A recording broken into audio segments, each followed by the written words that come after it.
sass in every way. Talking fast, not a pause in sight. Leanie's got my head in a spin tonight. Oh, shut up, Leanie, can't you see? You talk so much, it's drowning me. With your white hair and sassy flair, just give me a breath, let me share. Podcast queen with a wicked smile, running jokes mile after mile. Try to speak, but in she slides. Leanie makes it a wild ride.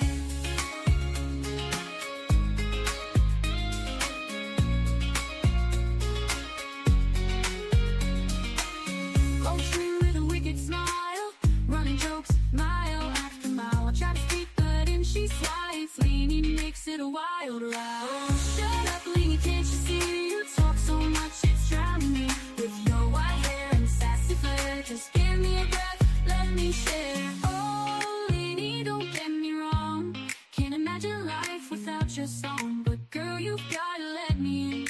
This ain't just your show to win. So here I stand with my mic in hand, trying to keep this show as planned. Leanie laughs, guess it's gonna stay a little secret every day.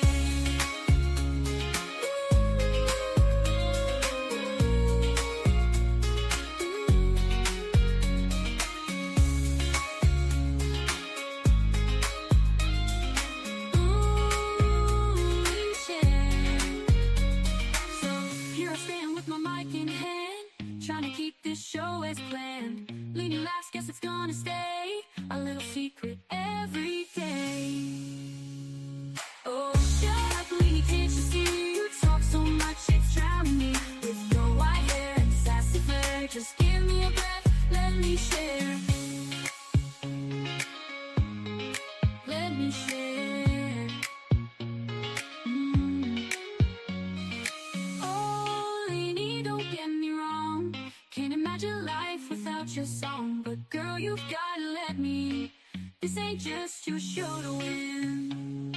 Oh, shut up, Leanie, can't you see? You talk so much, it's drowning me. With your white hair and sassy flair, just give me a breath, let me share.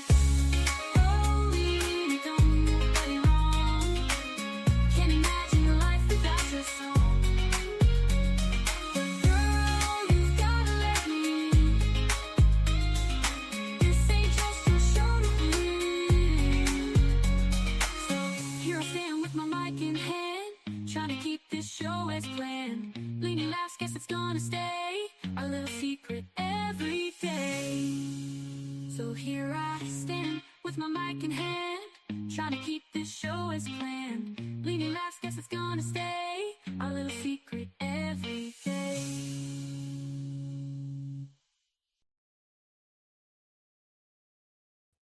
Hello, hello, hello. Hi, everybody.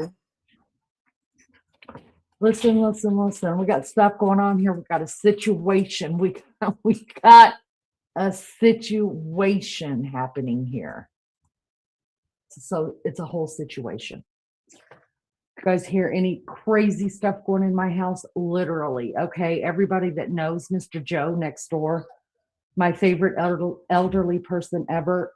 We are cutting down a tree, and it's been a whole thing since we've lived here. Poor Mr. Joe's been terrified of this humongous ash tree in our yard for as long as we lived here, and probably longer. And so he caught Beefcake at a moment, and Beefcake was like, "I'll help you, Mr. Joe.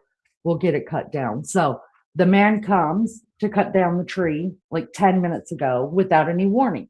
So the dogs are now inside, upset that they can't get outside because today was opening of the pool day. So they've been in and out of their swimming pool, and they're all wet. The house is all wet. It's okay, but they know somebody's like out in the yard and they want to be out there. So it's a whole thing.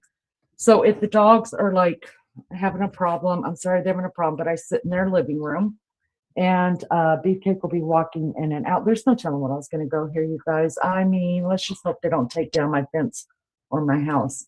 Hello, everybody. Good to see you. Thank you so much for being here. I appreciate you so, so much. I hope you guys had a great weekend. Listen, I was like, listen, Lydia, listen. I need to go live. I took, I think, Friday, Saturday, and Sunday off.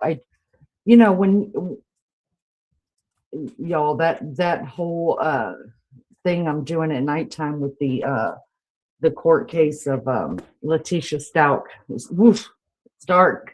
You need to take a minute. You gotta take a minute to get away from it. So okay, I know. Okay, that's enough. Stop that. All right, let's take roll call. Erica, good to see you. K-Love, thank you for coming in. Cooey Lou. Hi, Mary Jane Doe. Just Becca, good to see ya. Lizzo, hello. Thank you so much. Okay, stop that. That's the new one, you guys. He's only 5 months. He just found his voice and he thinks he barks at everything now. Lulu is driving in her car. Be safe, Lou. Elizabeth, good to see you, love bug. Thank you for coming in. I appreciate you guys. Has she been found? Sadly, no. And we're going to talk a little bit about why. Why hasn't she been found? Wild Angel, hello. Good to see you. John H., all the way from England, is in the house. There is 2 streams. And the reason is because I'm going to open up panel for anybody that wants to discuss this. Not an open panel for anything else, shooting the shit or whatever, but discussing the Nancy Guthrie case. Hi, Adele. Good to see you, love bug. So when I do that, I have to run 2 sides. So if you guys aren't in the right side, matters not. And it matters not. Everybody just behave yourselves, and the mods won't have to go crazy doing stuff. Let's just chill. It's Monday. We got a whole week ahead of us. Let's just chill and behave. You're welcome to have your own opinion. I always say that. And I'm sure you guys are getting tired of hearing me say it, but I mean that with my whole heart. You're welcome. You don't have to agree with anything that I believe or anything anybody else believes in chat. Even if you stand alone, stand proud and stick your chest out and say it out loud. That's what I believe in. Just be respectful of other people's opinions as well. I mean, we're all allowed to have our own opinion. You're not getting blasted out of here just because you don't agree with me. Who cares about what I have to say? Only I care. So, yeah, jump in chat. If you feel like coming up on the panel, let me know in chat and I'll drop the link and we can have a discussion about what you think is going on with this case. You guys, here we are, 70 days later. We got nothing. The sheriff in that town sucks, Erica says. Absolutely. Hi, Possum. Good to see you. Kitties be crazy. Listen, I'm so the minute I get discouraged when I think about it, I try to go look stuff up to help me not to get discouraged about this, because I don't want to be discouraged. I don't want to even entertain the thought that this is not going anywhere. But y'all, oh man, I'm just of the opinion that I used to say, and I still do in a way, I guess, that yes, in the beginning, it was all done wrong. Like it wasn't investigated right. It wasn't taken seriously enough and all that. But y'all, I have to put that back on one dude. And that sheriff, I don't know. And I'm still thinking that unless they get this guy out of there, this is never going to be solved. Because now I'm starting to believe, after some of the stuff that I've researched today, y'all, I had mentioned it before that, and asked you guys what you guys thought. Do you think that that he did this on purpose as retribution towards the FBI, or trying to get back at the sheriff's department because he knows this is his last term and he's going out with a bang? Or is he doing it like, yeah, I'm holding all the cards, so I'm going to hold all the cards? You know what I mean? Like, you guys don't get to play a hand here. I'm curious about that. I mean, it could go both ways. It could go both ways here. Caleb says, I live 4 miles from Nancy and we are trying to get Nanos out. What do you need from us, Caleb? We'll help you. Jeez Louise, you've got to. And if you want to come up, Caleb, and have a discussion about what's going on in that neighborhood, what do you think? Well, how's it changed you guys? did you know Nancy? I mean, you don't have to tell us any of your secrets, or even if you don't want to speak on Nancy, if she's a friend or whatever. Look, I get that. And protecting your privacy and stuff like that. I get that. But if you just want to come up and talk about things that are going on, did the YouTubers really get on your guys' nerves for being there? Was that much emphasis put on Nancy Guthrie and her being missing and worse, because I believe that she's no longer here? Did all the emphasis with the media and the crazy SWAT and all of this stuff coming in and out of there, was it? Oh, it was awful. It was awful. So did you hate everybody for that? Did you feel safer that the media was there? You have a petition going. I thought the petition was finished. He's refusing to retire right now, K-Love says. Well, it's so good to have you in chat. If you don't want to feel like coming up, you don't have to. That's absolutely fine. You can answer everything in chat. So I know some of the neighbors said that they felt safer with the media being there. And then I think that was fine for like a week, maybe two. And after that, they're like, get the hell out of here. So I could imagine. I would feel like I'm being spied on all the time, even if the cameras weren't pointed at my house. Hi, Dan. Good to see you. Thank you for being here. Mike, good to see you as well.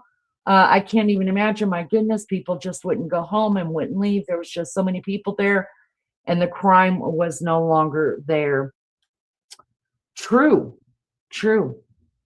All right. So thank you guys so much for being here. All I ever ask of this channel right here is that you guys just hit the like. I'm a firm believer that if you hit the like, the algorithm will push us out there, and the people who like my jam, like this channel, they'll find this channel. They'll find a way home. And we don't just do only true crime, even though lately I feel like that's all we've been doing. But we'll get back into some other stuff too. And listen, I don't need your money. I don't monetize none of this crap. The only reason I monetize is because I like having my own emojis. I know that sounds silly, but I'm an inappropriate type of person, you guys. So if I could pay and then have like my own shit be put on my channel, oh, I love it so much. But keep your money, save it for yourself, save it for your grandkids. Listen, this is not my job. It's not my job. It is my therapy. So, and definitely, I do not believe in making money off of other people's tragedies. Absolutely not. So save that, but just hit the like. You don't even have to subscribe if you don't want to subscribe, because the people who think that they could dig this channel, I don't have to ask. I know they just will, and they'll come back, and I'm forever grateful for that. The neighbors were more upset that they were everywhere. Yeah, I could imagine. Lizzo says if YouTubers weren't there, poor Nancy would be forgotten. Listen, I know we're not from the neighborhood, but I do believe that. I absolutely do believe that, because they're just waiting on something. They're not going to go do the work, right? The news stations and all these big names are not going to go out there and do the work to get leads and stuff like that. They're just waiting on it to be reporting, and then they'll run back in, right? YouTubers are the ones, seriously, that are watching this, like got alerts on our phones and crap, watching this stuff so that we can get it out. And listen, I'm not that girl either that has to be the first one to put it out. I could care less about that too. It's not about that. It's just, I want to know when Nancy's found. Do I have to break the news first? No, not at all. Do you have to get it from me? No, not at all. But we all have a voice too, and we want to speak it too. Blocking the driveways. Yeah, now that would piss me off, Caleb. I think I'd be out there. Excuse me, sir. Excuse me, ma'am. We have lives to live. We have children and grandchildren. Like, can you move on down the road? Listen, the one thing I kind of agreed with Aunt Nanos is about was I didn't have a problem with him moving the media or the YouTubers out.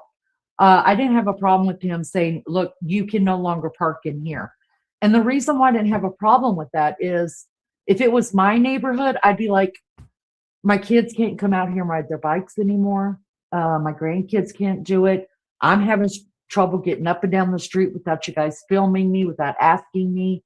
You know, so I understood that. If you want the story bad enough, put your boots on and get to walking. And that's just the way I feel about it.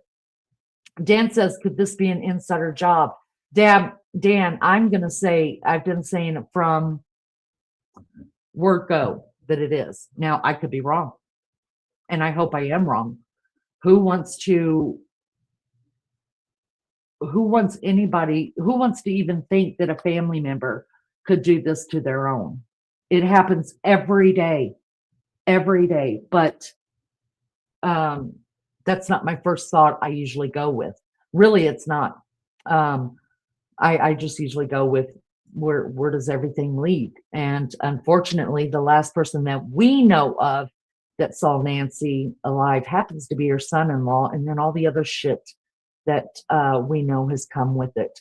Wild Angel says it's all good, but it definitely be excited to do some more thrift shopping soon. I'd love to take you guys to a few spots I found. Well, get on it, Wild Angel. You have a channel, girlfriend. Go get on it. Let me know, so I'll try not to be asleep during that time. Possum says, I think you're giving him too much credit. I think he's an idiot that happened to fall into status. Who am I giving too much credit to? You mean that? Oh, Nanos. Oh, honey, I don't give him hardly any credit. I think that's probably the only credit I've ever given him. Michelle My Bell, hello, love bug. Good to see you. You're working on dinner. Good for you. No, it's fine. Just listen. I'm thankful you're here listening in. Lizzo says, no, I didn't. And in fairness, YouTubers stopped parking there. Lizzo also believes it's an insider job. Listen, shout out before we get going on this.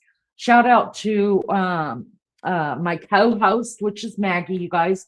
She lost her best friend, the love of her life, 2 weeks ago this Wednesday. Her little dog, Jessie, is one of the mascots of the channel here.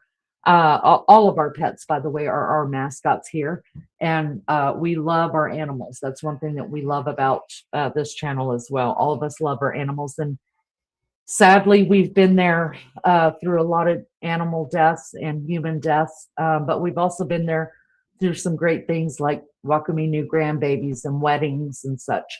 So that's where Maggie's at. I told her to take her time, you guys. I don't know when or if she's ever going to feel like coming back. She's very distraught. But we send Mags lots of love. And I'm always praying for you, girlfriend. Also, I have to shout out Lizzo. Lizzo has covered this case with Maggie and I since day one. And man, I would not want to do it without either one of them. So shout out to Liz. Liz, if you want to come up and just let me know. You're welcome to. Erica says Maggie has been in my prayers. Thank y'all so much. Thank you so much. Does anybody believe what Nanos says about the family being cleared? Nobody's cleared. Nanos can say whatever the hell he wants. Listen, the police can lie. We all know that. The police can lie. It's not against the law to lie. The only time any of us ever have to tell or supposed to tell the truth is when we're signing on the dotted line or we've been sworn into court. And even that doesn't make us not liars. It's a well-known tactic that the police use is to lie. But here's what I have found out through even today when I was doing some research on what to talk about for today. Listen, this is what I think the mainstream media has not understood. And maybe they understand it, maybe they don't. I don't have any friends in the mainstream media. But this is what I would tell them, other than Nancy Grace. Y'all, Nancy Grace does watch us. I'm a firm believer of that because some of the stuff we cover right here, like Nancy will pop up and she'll be covered. I'm like, oh, homegirl's been in the bushes. And y'all, she's my boo thing. I love me some Nancy Grace. You hear me? All right. So listen up. This isn't our first rodeo. And I think maybe that's why the mainstream media do leave it up to YouTubers, or it's not even YouTubers. It's anybody that's got any kind of a platform, right? That's they know they're out there doing their work. And listen, this isn't the first case any of us have ever heard of. So a lot of stuff that we're hearing on Main Street media, you guys, we've already come up with it on our own channel, and everybody else's channels have come up with it, right? So the police know that we're not stupid enough to know and believe that when they say, oh, the family's been cleared, that those of us that do this, that we're invested in true crime are, we're just sitting back going, bullshit. I mean, but there are some people that believe that. And the reason why he said that is hoping that more people believed it than not believed it, so that we will all keep tomato hot sauce dude's name out of our mouth. And that's what I call him. Hi, Sweet Chin. Good to see you. How often do you go live? Usually during the week, sometimes twice a day, usually once a day. But usually I usually do an overnight live, and then I'll do one in the afternoon sometimes, maybe 2 or 3 times a week. But thank you for asking. I wanted to see real quick what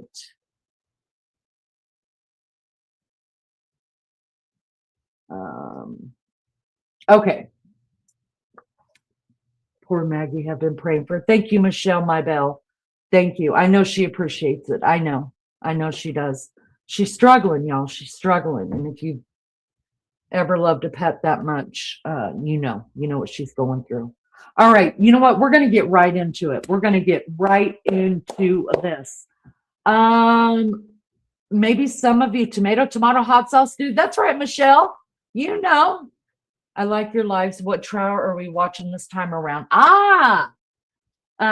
Thank you so much. That's very kind of you to say. So the trial that we're watching on the overnights right now is the Taylor Shabus trial, because for those of you guys that don't know, Taylor Shabus is the one who murdered her stepson, Gannon Stout. Hi, April. Good to see you. 11-year-old stepson. That baby. Oh, y'all, I had to take a break. I haven't even looked at it since Thursday night or Friday night, whenever I was live last. I can't remember. I haven't even looked at it because I just needed a break. So that's what we're watching on the overnights, because for those of you guys that don't know, her sentence was overturned. Colorado does not have the death penalty, so she got life without parole. It was overturned due to a juror bias. So if you want to either Google that, it'll let you know what that means. It's not to the juror did not do nothing wrong. This is solely the court's fault.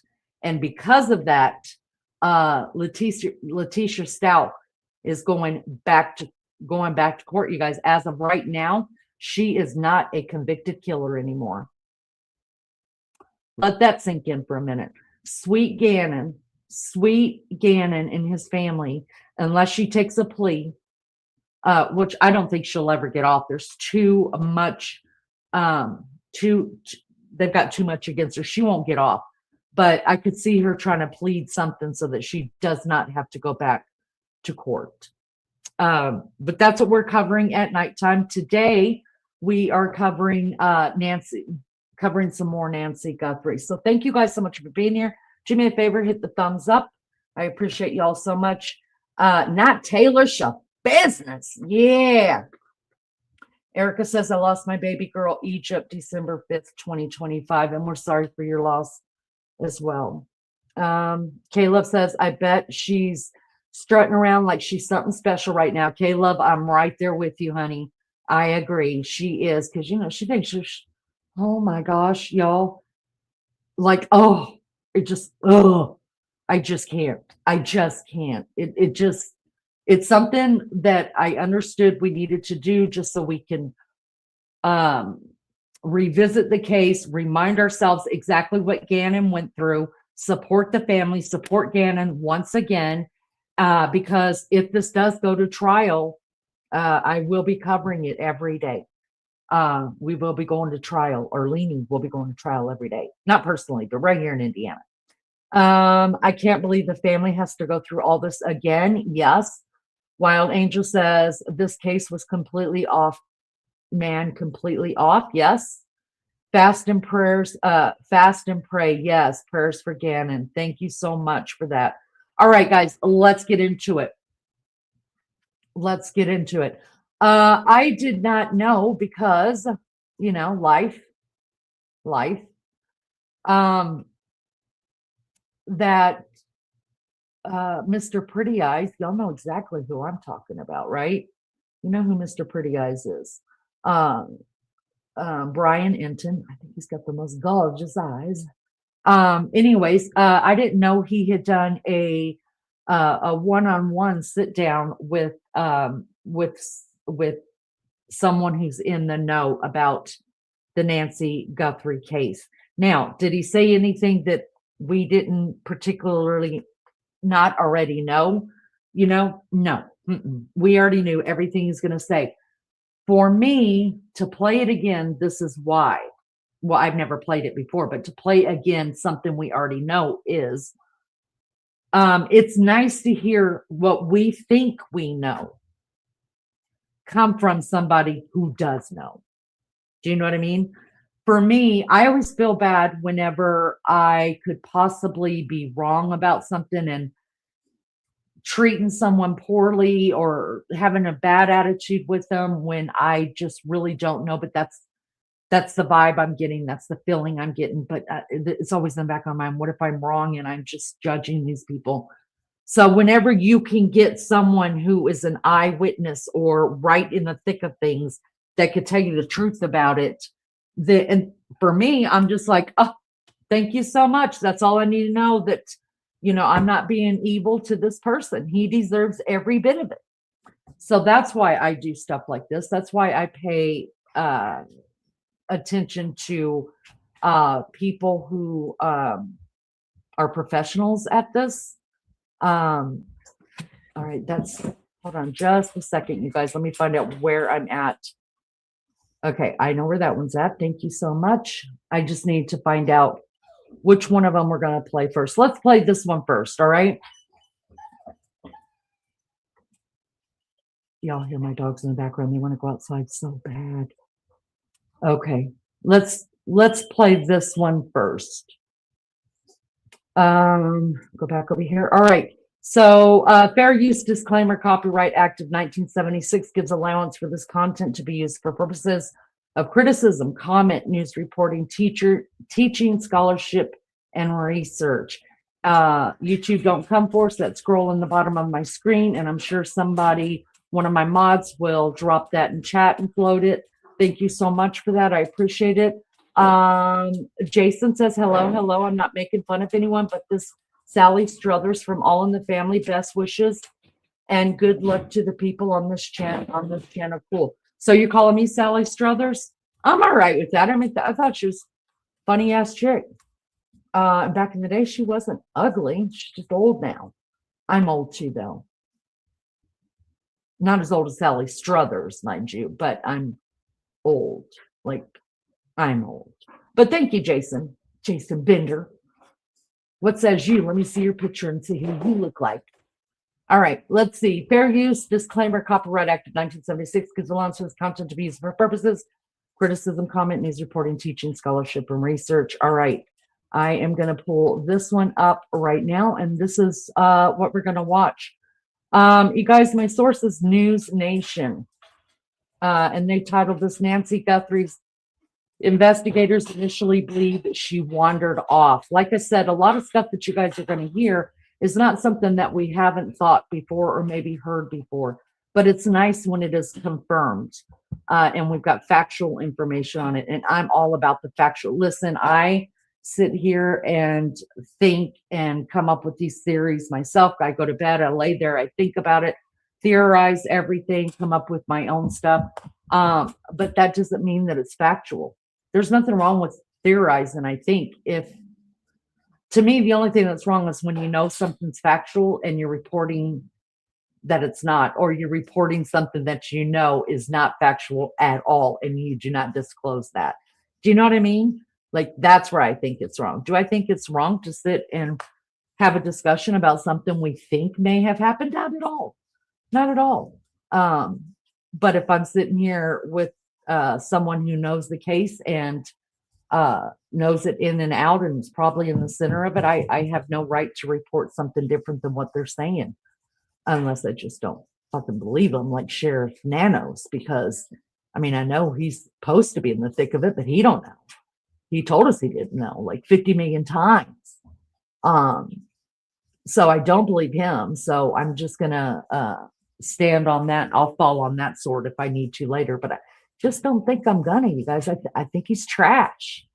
All right, my source, you guys, is News Nation. Like I said, this was updated April the 3rd, 2026. So this was just last week that we're watching. You guys watch your ears. I'm going to make it as big as I can on screen. Thank you for being here. Hit the thumbs up. That's all I ask. Watch your ears. I can't control your volume. I can only control mine. All right, let's see. Let me make sure I've got it over here. Yes, good, good, good. All right, there. Yes, good, good, good. Let's go. Exclusive on the search for Nancy Guthrie. It's been over 2 months since she went missing, and despite all the national attention, we still have no idea what happened to her or where she might be.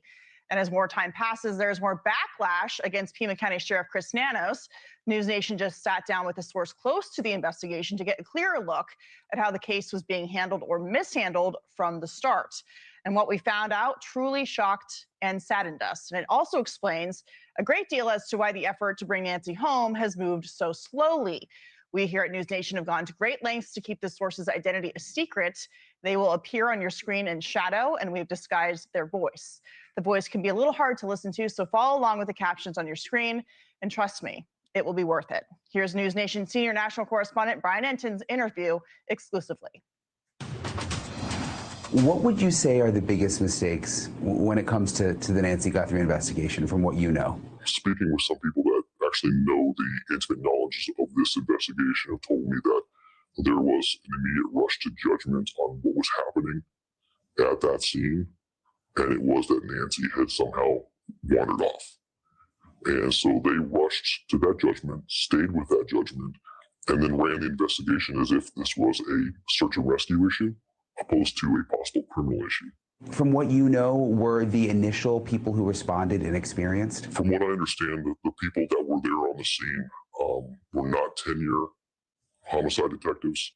They didn't have a lot of experience in homicide at that point, to include the supervisor, who, from my understanding, never investigated homicide before being installed as the supervisor for the homicide unit. So the supervisor who first responded to Nancy Guthrie's house had never investigated a homicide? Correct. How is that possible? Well, so you have decisions made by people that will install friends and people that can do stuff for them, opposed to people that are there on their merit and can do the job correctly. Do you think not enough evidence was collected? The fact that detectives had to return to that location not once but several times leads me to believe that they should have handled it differently.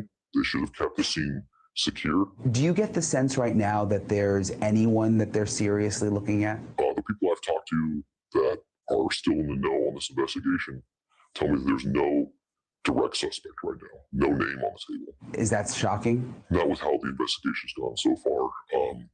I mean, you have individuals that are either lucky as hell or more cunning than a lot of people have seen in the past. If you take the first, extremely lucky, maybe his luck will run out, but so far it hasn't.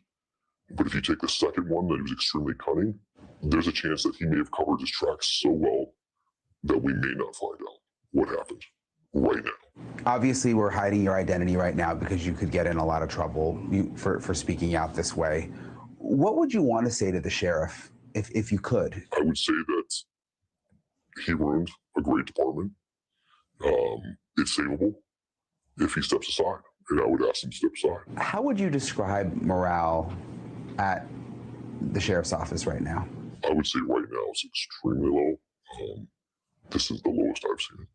There's a lot of embarrassment, especially with the news conversations that I had with Nanos, his interaction with the media. When the press conferences started happening and the interviews with Nanos, what were you thinking? Shut your mouth, stop talking. That's pretty much what we were all saying. is why is he out there saying that? The no confidence vote, I mean, that every single deputy in the union voted that they don't have confidence in the sheriff, I think to a lot of outsiders was like, wow, I mean, every single deputy. Yeah, this isn't the first no confidence vote that we've done. So it should have been no surprise to him, especially with what has been going on. So not only our local community, Arizona in general, but just the nation now sees that we have no faith in Chris Nanos. Is it awkward for people working there? I think everyone is walking on eggshells. What would people in the department want to say to Savannah? Just to explain to Savannah that just because we have an incompetent lead doesn't mean that we don't care, that we don't want Nancy to be brought home safely, and that we're not with her in this. We are completely with her and her family on this. Incredible. Brian Enton joins us live from Tucson with more on his exclusive report. Brian. Yeah, Katie, I mean, you think about how unusual it is for someone close to an investigation to speak out this way, but it shows really how desperate they are for people to know what's been going on behind the scenes, the embarrassment that people feel on the inside, and just wanting to get the word out that they do support Savannah and they're working as hard as they can, but that these mistakes early on in the investigation really caused problems. We tried to reach out to Sheriff Nanos to get a comment on all of this, Katie. We have not gotten a response. He's not granted us an interview since the beginning. We had an interview very early on in the investigation, but in the past he has stood by his decisions and stood by the people who he has chosen to investigate Nancy Guthrie's disappearance. Love saving money? Then it's time to join AARP. Okay, guys, so that part's that, and I have a couple things to say about that I took from it. I wanted to stop, and hi, Dawn, good to see you. Jamie, I don't know what all that means, like, dummy it down for me, honey. But I wish you the best. Thank you for the view. I wanted to stop it and then kind of talk through it, but then not a lot of people like that. They just want to listen to it and not care about what I have to say. But you know, I gotta say it. K-Love, who lives about 4 miles from where Nancy Guthrie was living at, says the sheriff wasn't like before this all happened. There's a couple things that I wrote down, 3 things when I was listening just now again to Brian Enton. And one of them I wanted, and you guys, I like having interactive chat, so you don't have to agree with me, like I said, but let me know what you think about these things as well. Why in that interview at the end, Brian Enton asked him not once but twice about Savannah. Hi, Aussie True Crime. Good to see you. Sheriff Bananas. Yeah, I call him Sheriff I don't know. I've never seen a sheriff that didn't know as much as that dog said that he didn't know. Does Brian Enton know something we don't know? Because in the end of that, he says, if you had a message for Savannah, what would it be? Nancy had more than one daughter. Her name is Annie, and has a son named Cameron. So why wouldn't you say, if you have anything to say to the family, what would it be? So, I mean, and it's not like the people in that community only know Savannah. I mean, Savannah and her family, her brother and sister, grew up there. They lived there for decades. So my question is, does Brian know something we don't know? And that actually was, maybe he didn't mean for it to come out that way, but that's the first thing that I caught was like, because he said it twice. He didn't just say it once. He said, do you have any questions? I mean, if you have anything to say to Savannah, what would you say? And that guy's the one that brought up the family. He said, I would say this, this, and this to Savannah and her family. And then Brian said something. Oh, when he was talking back to the lady in the station, he said about Savannah again instead of the family. Did y'all pick that up? Like, what would you think about that? Because automatically I thought, because you know, sometimes, thank you so much for saying that, Michelle. I appreciate that. because mainly everything they said was just confirming everything that we knew, right? So I understand that. But sometimes I like listening, A, for confirmation, but B, all of us say stuff, you know, when you're told to keep a secret and you're like, oh shit, I got to keep the secret. Damn. And then you try not to be around too many people so you don't let something slip. Oh God. How many times have you guys let something slip, but it's not the whole, it's just something that made people like look at you. You know what I mean? That's what I did with Brian when I first listened to this. I was like, hold on a minute. Why wouldn't you ask about the two people that live there? I mean, they're right there. They're in the community. They are supposedly taking care of mama, you know. Oh, grandmama over there. It's weird. It was weird to me. Lizzo says, interesting how sheriff considers family to be Annie, Tommaso, and Camera. He separates Savannah. Does that kind of go with it?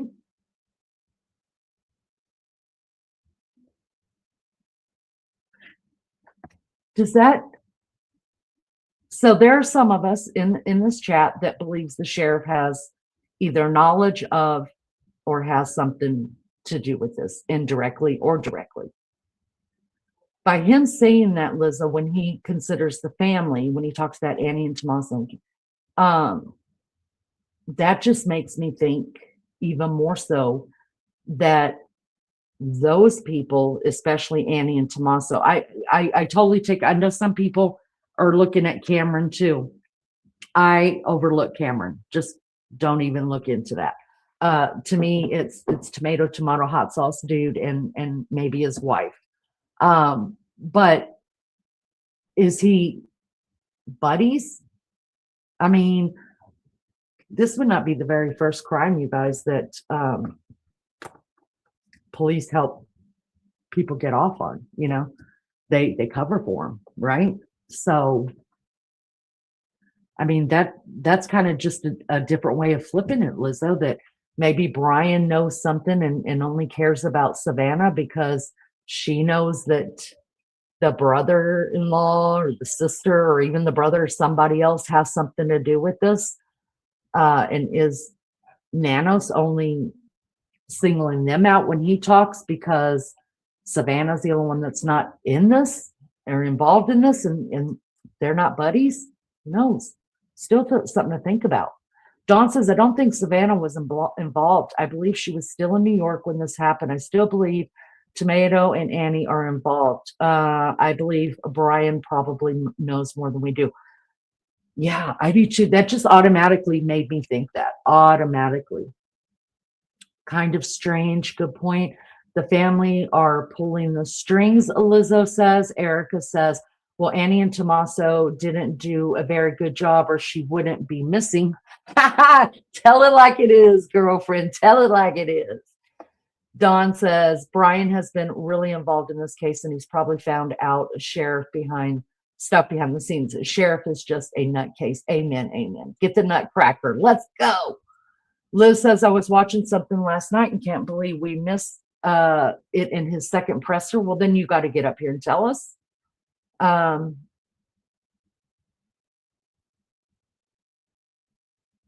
Oh, you got to come up here and tell us because that's what I wanted to talk about too, was the cell phone. So funny. So funny. Let me know if you want to come up, Liz. You want to come up? I'll drop. All right, you guys, I'm just dropping my link for Liz right now. She's in the UK. She's 5 hours ahead of me. So it is already 11 o'clock over there. I'm going to give her the floor and let her talk about whatever she wants to in case she gets too tired and is like, Lenny, I got to go to bed. We need to know what Liz had to say. All right, so Liz, take that. Let's see. Caleb says, well, it's odd that Savannah called Mark Kelly before she even called Nanos.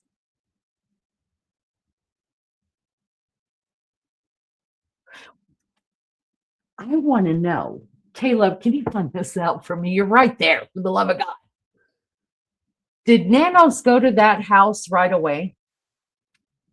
I want to know. Hello, Liz. Hello. You look so cute. Look at us in our little derby hats, you know, like our proper investigators. What up? What's up, Yeah. girl? You want to know? Right. I was watching yesterday. I mean, it was the interview room, so I'm not taking none of the credit because we all missed Okay. it. Yep, that's okay. So, Go. because Listen, I'm I sorry. think, Go ahead. I think what he's doing is pretty much like all of us going back to the beginning, because You have to, right? We've exhausted everything. yeah, we've exhausted it. So now I'm going back over it all again, you know, and with a fine tooth comb. And what he was doing, he was going through the first ever presses that the sheriff did, and by God, were they bad. And When I yeah, watched them again, they were really bad. But I think it was the second presser that he did, and he said he was looking at his mobile phone, and then he looked up and he said, I'm just going over some points that the family want me to mention. hey, sorry. Keep going, Liz. Yeah, he said, I'm going over some points that the family want me to go over. He said, and I'm not good at working from a script. So he seemed a bit narked. What? Exactly. Well, whenever do the family give you points that you have to mention in your presser? Okay, I'm gonna pull up 1 and 2, and we're gonna watch those, and they're not that long. We know we ain't seen nanos hardly at all, but I'm gonna bring Yeah. up 1 and 2 because I want to show you something I did notice in the first presser, and that makes sense to me that you said that. There's so many things in those presses when you watch them back that I never noticed. Hi, Lee. Good to see you. Anomaly, hello. Good to see you. Mark Kelly is married to Gabrielle Giffords, who is our former congressman and survived an assassination attempt in 2011. Whoa, I'll write that down for us, Lizzo. Oh yeah, I remember that. Okay, Gabrielle. Oh, yeah. Did she Yeah, I have a remember brain that. injury? They shot her in the head, she right? got shot, didn't she? Yeah. Oh, I forgot about that. Okay, hold on. Let me find the presser really quick. Oh, it's so hot in my house, but you know, I'm trying not to be so complaining because just a week ago I was complaining about being too cold. So I'm trying to just be chill. Literally, I'm trying to be chill. 'Cause it's really hot. Sheriff and ambulance pressers. Okay. Let me see if we can find the first one. Wait.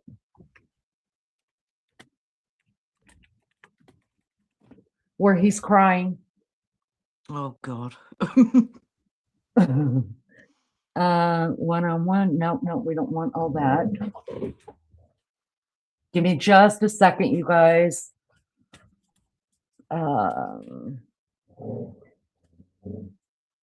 Yeah. Of course, it's just the freaking one-on-ones. Okay, think I found it. Let me see if this one's it. Hold on.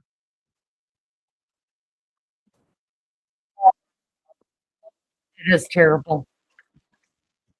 All right, I don't think this is the first one. I think this is probably the second one. Okay, hold on. Hush, shut up. Freaking nerves. You know what I can't stand is that I can't stand the ego and the for me it's like watching, it's like he's condescending in a weird sort of, I don't know, like who, me kind of way, you know what I mean, like trying to be this overly nice person instead of, I don't know, y'all, I come from a military background. When a guy's a leader, a man is a man. He's not going to stand up there and coddle us, you know what I mean? He's gonna be like, this is the deal, guys, like we're in the trenches, all right? And so the whole coddling and weird stuff that he does, oh, poop. Hold on, that wasn't the right one.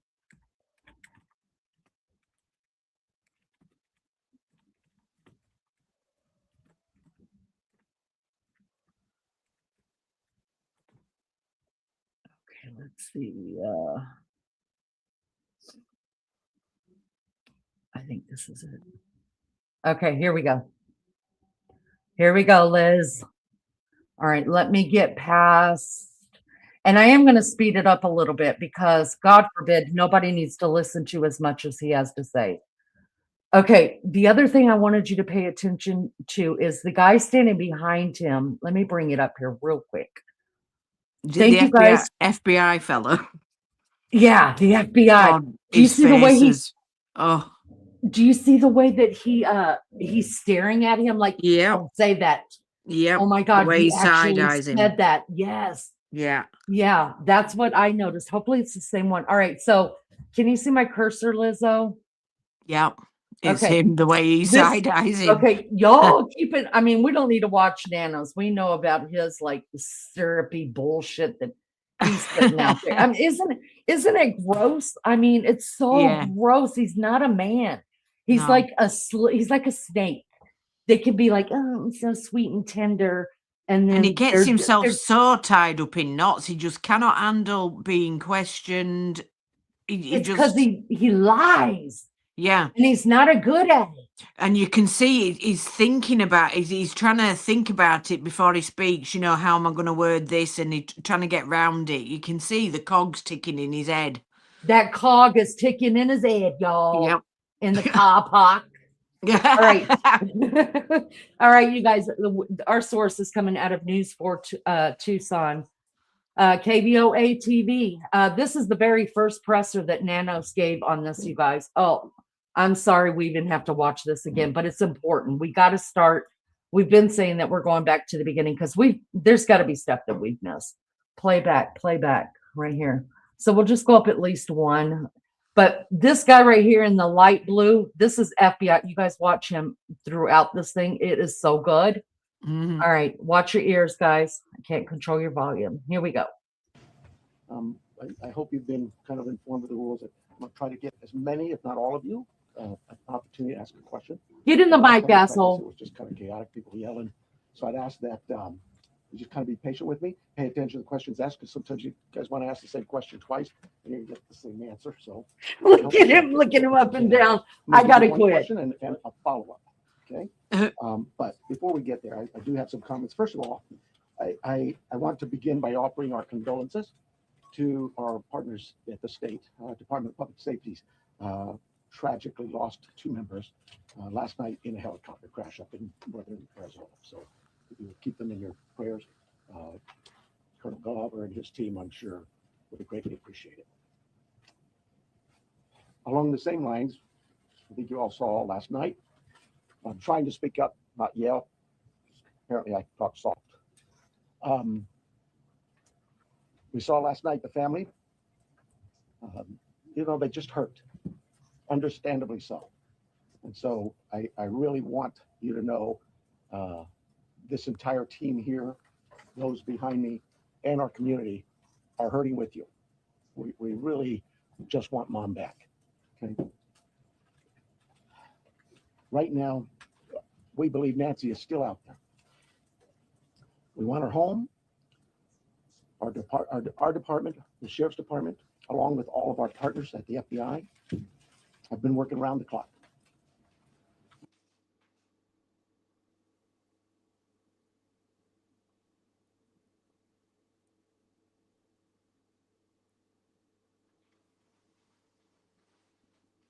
And we just want her home and find a way to get to the bottom of all of this, just as you do. But I have other partners out there who have stepped up, and you've probably noticed them in the last few days, if not the last few hours, and you're going to see more of that. Well, I made a decision to contact our PCRIT team, and those of you not local, that's our Pino Regional Critical Incident Team. It's made up of law enforcement officers from this entire valley.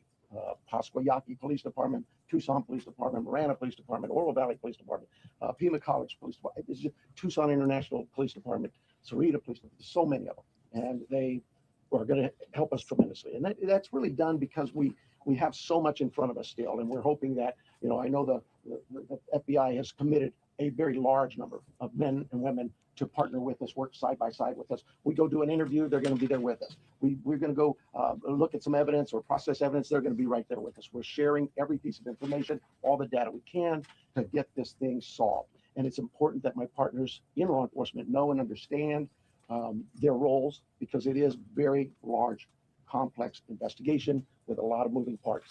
And we're at that phase now where sometimes we're waiting, right? We're waiting for analysis. We're waiting for lab reports. But even then, when they come back quickly, for example, some DNA, we rushed what we thought was the best target for DNA. We did a rush through and got some of that back. The results were minimal. I think you all know the blood on the porch. That was one we did. It came back to Nancy. That's what we know. But there's still more items that have been submitted. We just haven't got them back yet. But in the meantime, we're not just sitting on our haunches waiting. We do have a number of leads coming in, and that's why we brought in the FBI for one, but PCRIT as well, to be able to get out there and handle these leads as they come in as quickly and as expeditiously as we can. And every single lead is looked at, every one of them. And so we're gearing up. You probably have some questions about what you've seen in the last couple of days. I'll gladly answer those at that time. But it really is about getting our partners out there. To be fair, when we went to that scene the first night, Saturday night, it was just us. Since then, the FBI and others have asked, can we go and see it as well? And that's what you've been seeing. But it is a very important case to not just me and my team, but this entire community, all of our law enforcement partners. These are your legs on day 1 of Tai Chi walking. And here's what they look like after 30 days of Tai Chi walking. We start on Monday, April 13th. If you want to be proud of your body, start Tai Chi walking before. Suspects. I know there's been a lot out there about suspects, and I want to be very clear. At this time, we have not identified a suspect or a person of interest in this case. We are working our best to do that. But to be clear, we have nobody of interest or any suspects that you would consider a prime suspect. We're just not there. We're not there yet. The timeline, I think we've got it on the board, do we not? This is a timeline that we have been able to develop with some of the things that we've had processed, various pieces of electronics that we've gathered. And you look at some of this, and I know you're going to say, well, why did it take you so long to get this to us, Sheriff? Well, because one thing, it's got to go out and be processed at different lab sites. And sometimes that stuff comes back to us. And like you, we have questions. And we say, wait a minute, what is this about? What about this? Could it be that? And so it's sent back or it's sent somewhere else. So I'm going to stop it right there just a second, guys. Thank you all so much for being here. Do me a favor, hit the thumbs up. We are just reviewing the very first press conference. Lizzo is up here with me, the co-host. And I know Lizzo has got some information about a timeline. We're going to have to set up a live for that by itself. And possibly a new theory, thought, confusion, lie about Nancy Guthrie's I watch. So you guys need to make sure your bells are turned on so we can ring a ding ding those. I have not had time to look over everything, Liz, will tell you the truth. I haven't made time to do it. I hate saying I don't have time because I do. I just haven't made time. But anyways, what I wanted to say is even before that, I think we've talked about it before. I don't know about this timeline, you guys. Here we are 70 days out. I think the timeline is missing some stuff. What do you say, Lizzo? Yeah, definitely. Mm-hmm. The fact that he said 3 times that 11 o'clock, he was saying for the time when, did he say that was when they called him or something, or when the sheriffs arrived, and then it changed to 12:03 or something, you know? So for 3 times he gave the 11 o'clock one, and then all of a sudden it changed to 12:03. So the only thing that we know for sure, right, is that, and this is by, I guess we don't know it for sure until we're in a court of law, but this, you know, it makes sense that we would know the timeline of when her pacemaker quit responding to her device, right? To her smartphone, Apple Watch, whatever. because that came out of the cloud or from somewhere, whatever. And Yeah. then we would also know the time that we see the perp, 121, bless my daughter. We see the perp on the porch, right? So those are the only things that we're sure about, right? Everything else, how are we sure about the timeline? How are we sure for sure that that's the time Nancy Guthrie's thing went up and down? As far as everything goes, the only thing, well, we don't actually know. We're not sure of anything. Let's be honest. We can't categorically say that she left at what, 2:30 or whatever. We cannot say that, because all we know is that her pacemaker stopped communicating with the app. It doesn't communicate with the watch. The watch is synced to the app on the phone. The pacemaker does not send anything to the watch and vice versa. It's to do with the phone. And because it connects via Bluetooth, all they needed to do was, switch off the Wi-Fi for a bit or turn off the Bluetooth, and it's no longer going to be connected. So there's a teaser on some of the investigating Lizzo has been doing, you guys, about that Apple Watch. Now remember, they haven't come out and said anything about the Apple Watch until they got that supposed ransom, isn't that right? And then they had to come out and say it because TMZ said it, right? But that doesn't make it fact. But you see, then that also then got me onto thinking. Now, I don't know how these things work because I don't have one, but they're giving the timeline of the garage door. It opened at this time and it closed at this time, and so I'm thinking in terms of like the app on the phone for the pacemaker. So where do they get the time for the garage? Is it from his mouth, or have they got a log from somewhere? Is it logged anywhere, the time the door opened and closed? The only thing I can think on that is, remember when we went over the whole security camera thing? That might have been before you woke up. But anyways, I pulled up all of the security cams. I pulled up and the subscriptions, what you would get with the Nest subscription, what you would get if you didn't have it. And literally, Lizzo, you only get 3 more things with the subscription.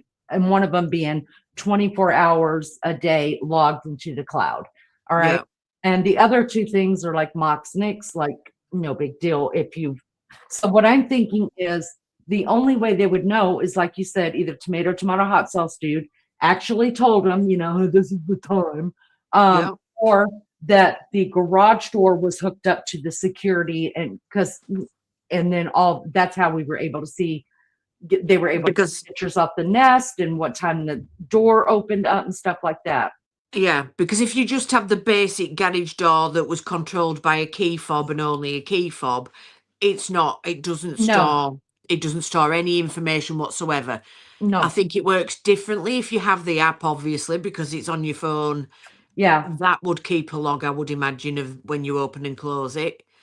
But if she just had a basic key fob, then no, they wouldn't know that. That's what we have, and it doesn't store anywhere.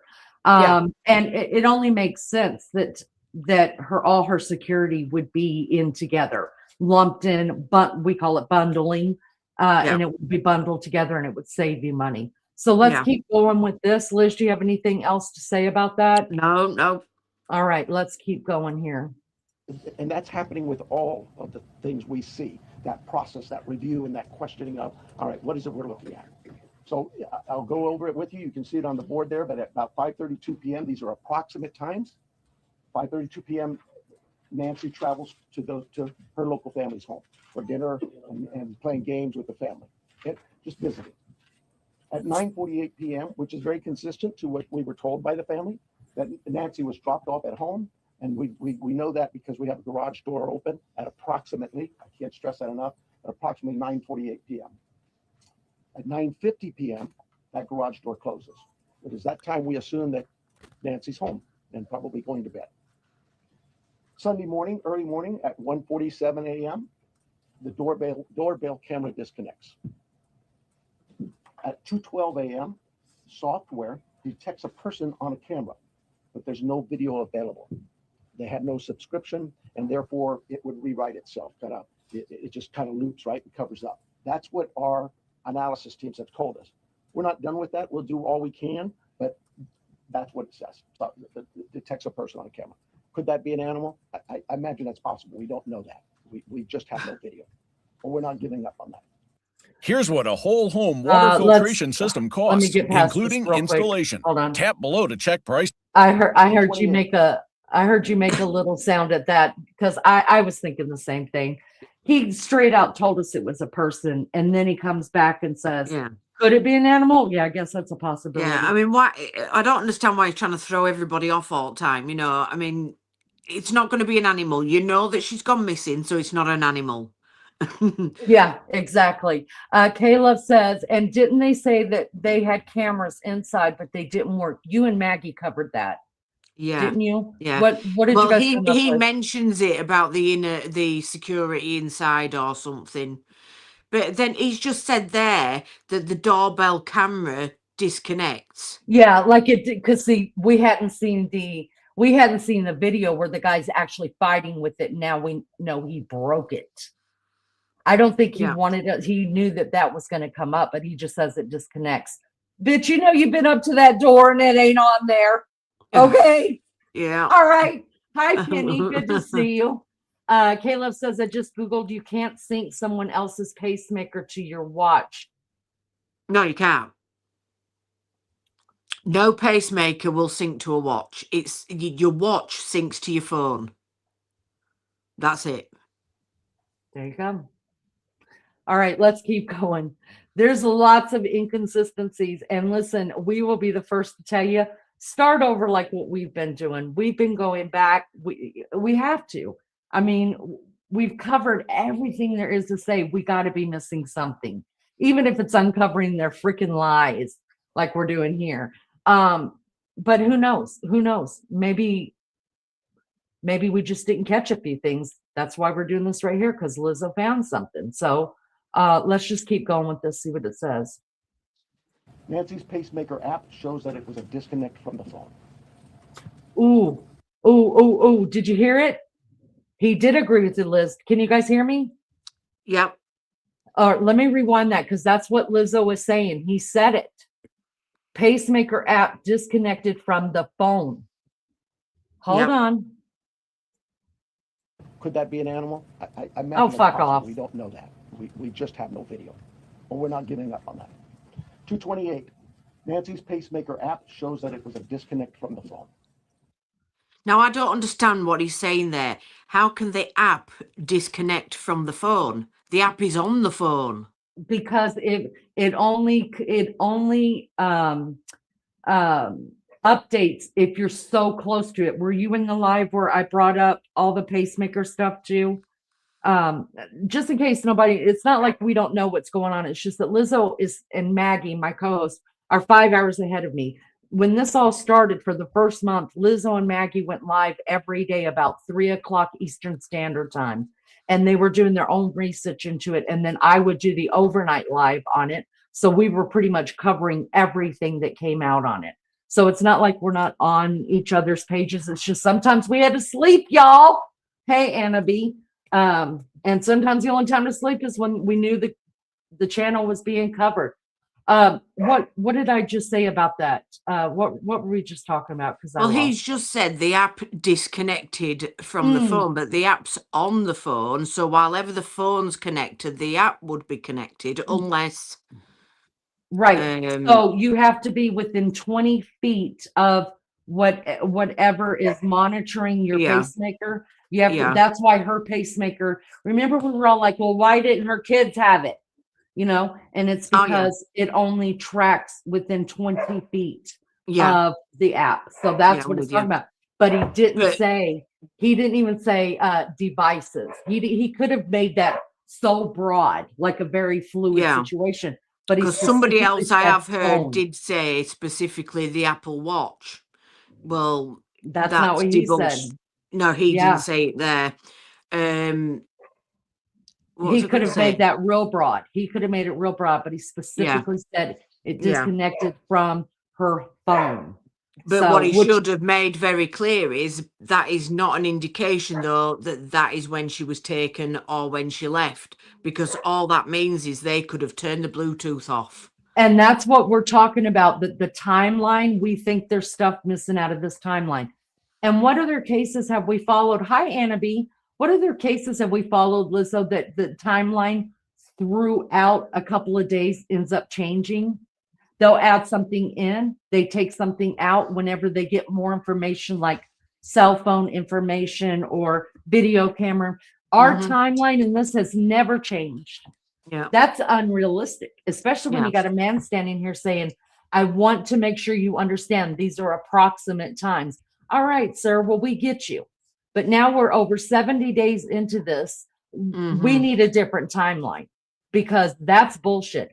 Just because she walked 20 feet, how far was her phone sitting from the front door? How far was wherever her phone was? Because that's where it was recording her pacemaker. Could she have went into the bathroom all of a sudden and quit recording? We don't know for sure how long. We don't even know for sure that she came home. We don't know for sure that she actually came home. Don says it only goes so many feet and you're not close to your phone. It will disconnect via Wi-Fi or Bluetooth. Yeah. And if you do believe, because there are them two off, if you do believe that that she did not come home, there are people that believe that, and you're welcome to believe that. Could it be that somebody brought back her phone and made it look like that? That's we possible. Don't know. Anna B says, I subbed right away after the first time I stumbled upon this channel, but never get notifications. So I'm always late if I show up at all. I hope to figure. Okay, so I'm going to tell you what to do. That happens a lot to people. Just, it's a YouTube thing. It's not us. It's not a you, honey. Can you make sure your notification? Yes, April's telling you, make sure you hit your notifications, because if that's not on, then you're not going to get notifications. Try that first. If that doesn't work, then just unsub and then resub. Make sure you resub though. Hi, Cher. Good to see you. It says that sheriff is stupid. And we agree, Love Bug. We agree. We're going to keep going with it. I'm going to back it up just a minute, just a little bit, so we can get back to where we're going. Lizzo and I both say they're missing stuff out of the timeline, and the timeline needs to be a lot bigger, because I think a lot more happened there than what they're telling us. So kind of, it just kind of loops, right, and covers up. That's what our analysis teams have told us. We're not done with that. We'll do all we can, but that's what it says. So it detects a person on camera. Could that be an animal? I imagine that's possible. We don't know that. We just have no video, or we're not giving up on that. 228, Nancy's pacemaker app shows that it was a disconnect from the phone. And at 11:56 a.m., the family checks on Nancy, discovers her missing, and at 12:03 p.m., 911 is called in to the Beaver County Sheriff's Department. I believe it's about approximately 10 minutes later, 12 minutes later, our patrol teams arrive. They see the scene, and we start our response with our search and rescue teams and our detectives from homicide and various units. In fact, every unit here, I think somebody questioned, how come there's an ICAC member out here, or this member? Everybody in our criminal investigations team is a part of this team and part of this investigative effort. I think with that, let me make sure. I want to clarify some things that I may have already done, but yeah, I've gone over with the blood at the front door, the doorbell camera. It was removed, we know that, but we're not confirming that any cameras were smashed or destroyed around the house. I don't know where that came from, but that's something we're not confirming. The car, the car that was at the home, it's just standard investigative practices. It's part of the search warrant scene, court orders. We pull it out of there and do our scene processing with the vehicle. Uber, we did speak to a driver because Nancy, we learned, had been taken the Uber to the family residence. the daughter for dinner. And we located that driver and spoke with them and got that information. The house, you guys got this, I think, conducting follow-up. I think you said somebody had mentioned that they saw a team out there again last night or yesterday, and that's just, again, what I was talking about before. Our partners wanted a chance to see it and examine things themselves, and more importantly, it's just we're constantly following up on things and go, hey, what about this? So we want to go back and check on some things. If you bought Earth Breeze because of me, I owe you an apology. See, there's something I probably should have told you, and it's kind of a big deal. Yeah, I told you it was free from artificial dyes, parabens, optical brighteners, and it's gentler on the skin. Yes, I told you it dissolves instantly in hot or cold water. Yeah, let's talk about it. Let's talk about it.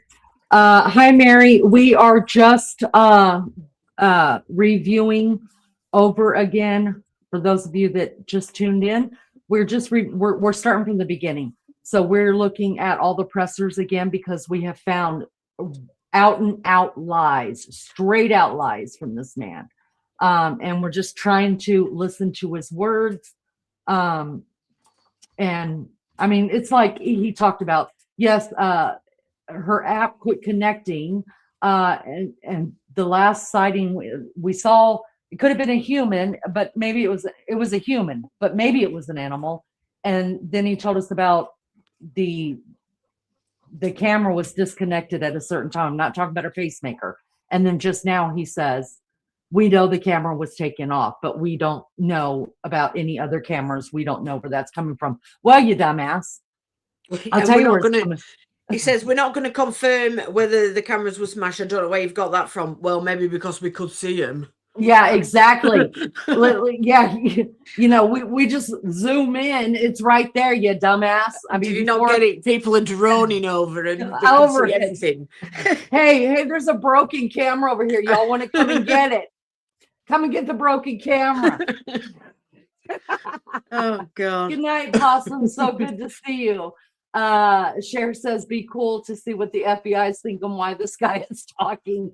And the FBI is thinking, what a moron. He's like, you fucking dick. Like, you dickhead. That guy's facial expressions are just funny. Listen, I want to talk to this guy right here because I think he and I could be friends. Serious. I do. He's got an attitude. He doesn't like it. Straight up doesn't like. The other guy in the back's like, oh, look at his eyes. Like, oh, I'm happy to be here. You know, the other guy's like, you're a fucking dickhead, fucking and you idiot. know it. You're just pissed off at us because we got your number, you dick. You already handed the crime scene back to us, and then you shut it down again so we can come and look. You dickhead. All right. You dumbass. Say it, Lizzo. You dumbass. Cher says, wish you would shut up and sit down. Believe me, the FBI does too. The rest of us as well. All right. Here's the other thing. Here's another thing. Had mentioned there was forced entry. I have no clue where that comes from.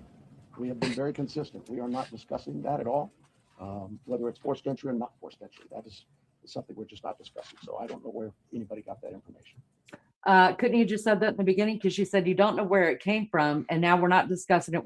I don't know if there's forced entry or not forced entry, but that's just something we're not discussing at all. We don't know.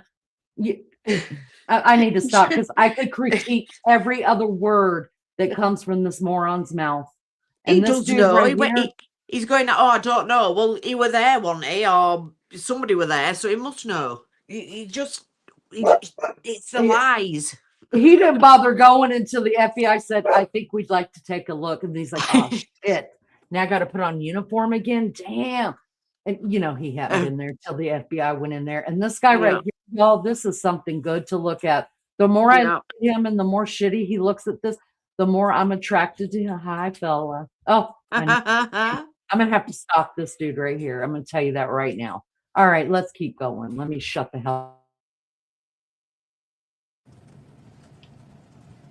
I think I am about done with my piece of this. I'm going to bring up here Keith Yankee, and I think you know him if you haven't been here. John Edwards is the assistant agent in charge with the FBI here at the Tucson office. Keith Yankee is the special agent in charge for the state of Arizona out of Phoenix, and he will come up and speak.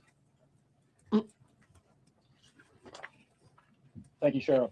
Hello, I'm Heath Yankee, the special agent in charge of the FBI's Phoenix Division. First, I want to let the Guthrie family know that our hearts are heavy for them. After seeing your message last night, it is clear that you and your family are in pain. Please know that we are doing everything to bring your mother home. The FBI is now working this case jointly with the Pima County Sheriff's Department. And we're going to start today by announcing a $50,000 reward for information leading to the recovery of Nancy Guthrie and or the arrest and conviction of anyone involved in her disappearance. And this will be the missing persons with the reward that will be going out. The FBI has agents, analysts, and professional staff employees working day and night with our partners at the Sheriff's Department. We have deployed additional intelligence and agents from our Phoenix office. We have brought in our critical incident response group from Quantico, Virginia. Members from our cellular analysis survey team are here, and they continue to collect and process digital information. We are actively reviewing and analyzing information from all digital sources, which includes banks, social media companies, phone companies, and any other organizations where a digital footprint could have been captured. All this information provides data points and helps put the picture together. And we will be in the community continuing to conduct a thorough investigation with our partners. You heard about us out there last night. We will be back out there today. I would ask the media, give our investigators the space to do their jobs while they're out there. Have you heard about Pop-On Roofing? We need 50 homeowners in your area to trial this radically simple new roofing service. Did this at no cost to try. This service is part of a program they're running to connect homeowners with professional Pop-On roof technicians in your area. Pop-On. Next, regarding the ransom. Hold on, y'all. Hold on. Sheriff Nanos is standing off to the side going, like hell we're partnering. Like hell that's happening too. This is news to me. I'm not letting go. No, no, no. Hi, Sandra. Good to see you. Thank you so much for being here. Debuno, hello. Listen, we're starting, for those that just joined us, we're starting back from the beginning, reviewing these, just listening in, debunking, trying to figure out a new timeline because we know for a fact there's a different timeline. The sheriff just won't come out and say it. And we're roasting the sheriff. That's what we're doing. This is the roast, the sheriff party, I guess. But he's a liar. He's a freaking liar. Straight up liar. Straight up liar. And if you don't believe me, ask Lizzo. I can't wait till that other dude starts talking. Can't you though? All right, let's keep going. Letter. We are aware of a ransom letter that was sent to the local media and then to national outlets. As with every lead, we are taking it seriously. We are in communication with the family. And while we advise and recommend from a law enforcement perspective, any action taken on any ransom is ultimately decided by the family. Thank you to those in the community that have called in tips. For anyone out there that may have information, no matter how small you think it may be, please report it. You can do so by calling 1-800-CALL-FBI or online at tips.fbi.gov. My next message is to those imposters who are trying to take advantage and profit from this situation. We will investigate and ensure you are held accountable for your actions. We have made one arrest related to an imposter ransom demand, and a complaint will be presented to a magistrate judge later today. You will get more on that from the FBI and our U.S. Attorney's Office here in Arizona when it becomes available. To anyone that may be involved, do the right thing. This is an 84-year-old grandma. This is an 84-year-old grandma that needs vital medication for her well-being. You still have the time to do the right thing before this becomes a much worse scenario for you. Please return Nancy home. Thank you.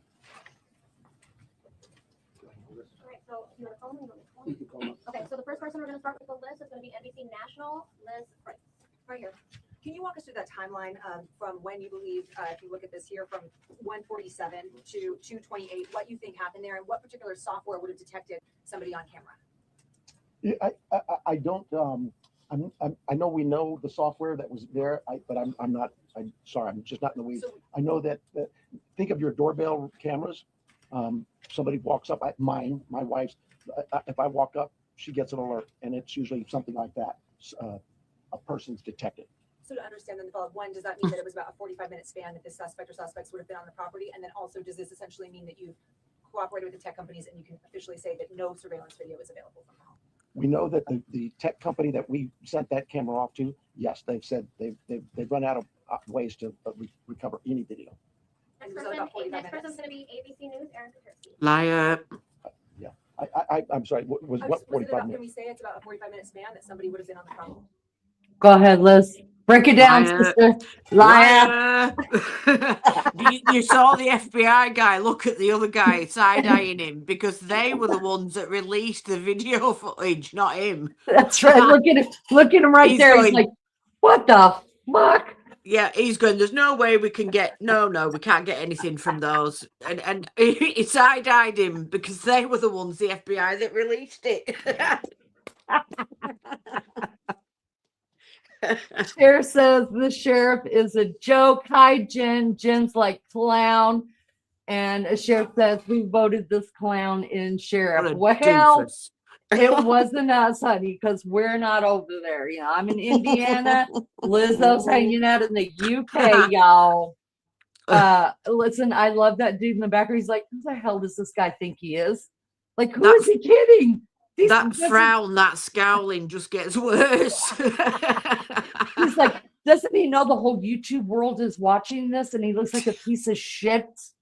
Oh my God. AK, hello. And don't tell Cher to calm her nuts. You don't even know she's got nuts.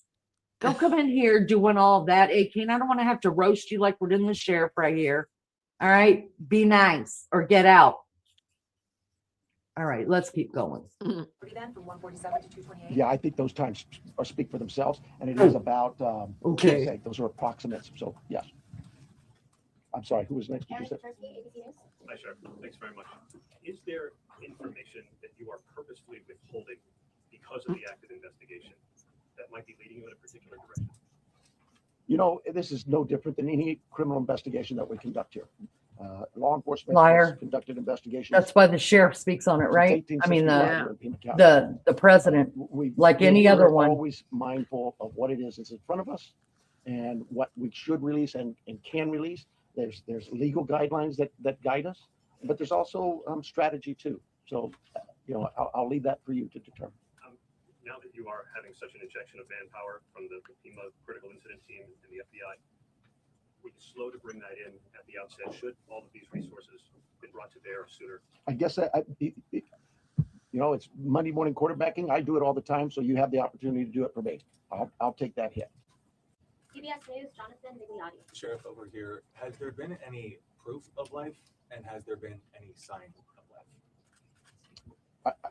I'm going to anything to deal with the ransom notes and that I would defer to the FBI, but no, to my knowledge, we're still looking for Nancy. And for my follow-up question, if I can speak with the special agent, what was it about this apparent ransom note that now 3 days on, you first haven't been able to validate, and second, it warranted informing the Guthries of its existence? So the ransom note that was sent out there, obviously every lead in this case, we are taking extremely serious. But not everyone is presented to the family. Why this one? Guys, if PetSmart showed you this, they'd lose an entire aisle in their store. Hi, little guy. Because this was the ransom that came in and it had facts associated with a deadline, with a monetary value they were asking for. So at that point, Welcome back, Erica. If you can, because there's been a lot of speculation, as you know, if you can set the record straight. yeah, the ransom itself, one talked about an Apple Watch and one talked about a floodlight. We're not going to go into specifics. It's very important that we keep this investigation moving forward, and we don't want to put more facts out there that others then can use to try to profit from this. Who else? Stop it right there, y'all. He just talked about the Apple Watch. Yep. So he said that he's, you know, you heard it just like we did. That didn't come from them. That came from the ransom notes. They never verified an Apple Watch. Did they? Liz, do you know? No. I don't think they did.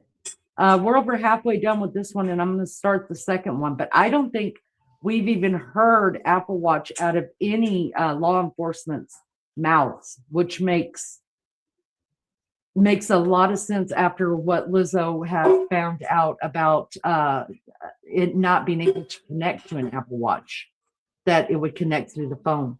Michelle says, how does he not feel stupid in front of the FBI? Listen, he's deferring to the FBI. Okay, let me defer that to the FBI, but they're not in charge, y'all. I hold the cards. Okay, Is it just me, or can anybody else hear this fool? Oh, we hear him, honey. We hear him. He's deferring right now, though. Okay. And next, CNN, next, Ed Lavandera.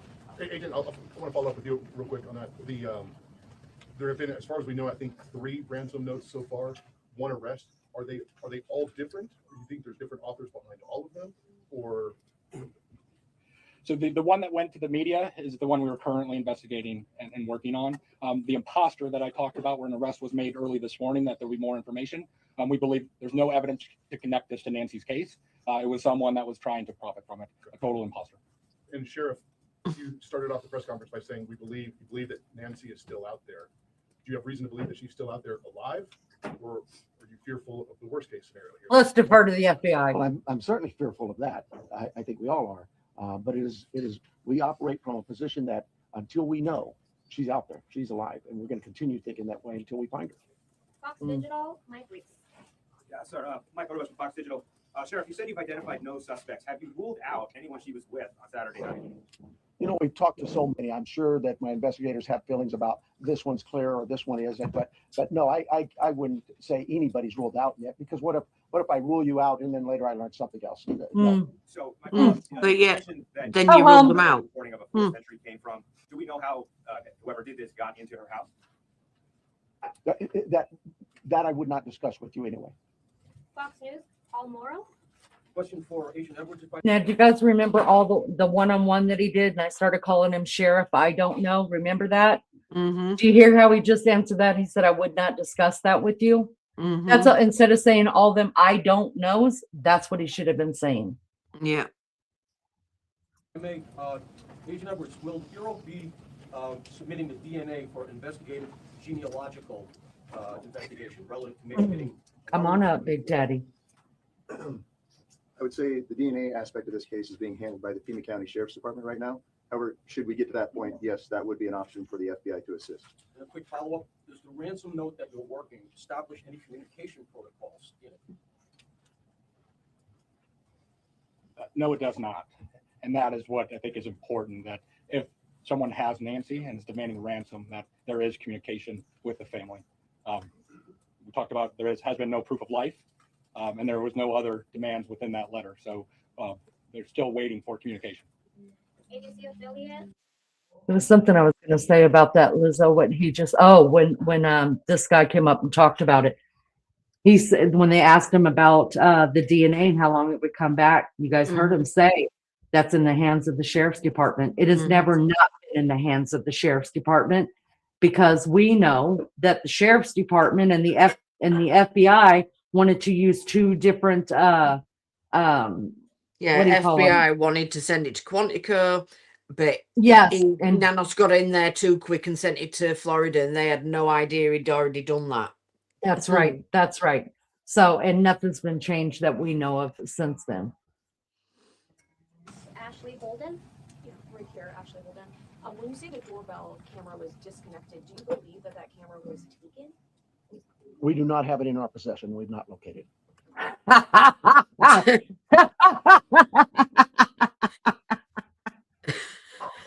Oh my God.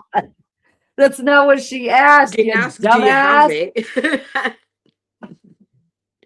Oh, this is hysterical. And then a follow-up. I know that we've been hearing a lot about ransom notes. We were also hearing in that video that was put out by the Guthrie siblings, and I don't know if this is a question for the FBI or yourself, but the challenges of seeing an image and knowing that it's real. Could one of you address that? Has the family received correspondence, any images, videos? So we're not going to go into facts regarding this part of the investigation. I think part of that message was with AI these days, you can make videos that appear to be very real. So we can't just take a video and trust that is a proof of life these days because of the advancements in AI and trying to actually get a proof of life that we can verify. But we're not. Wait, what?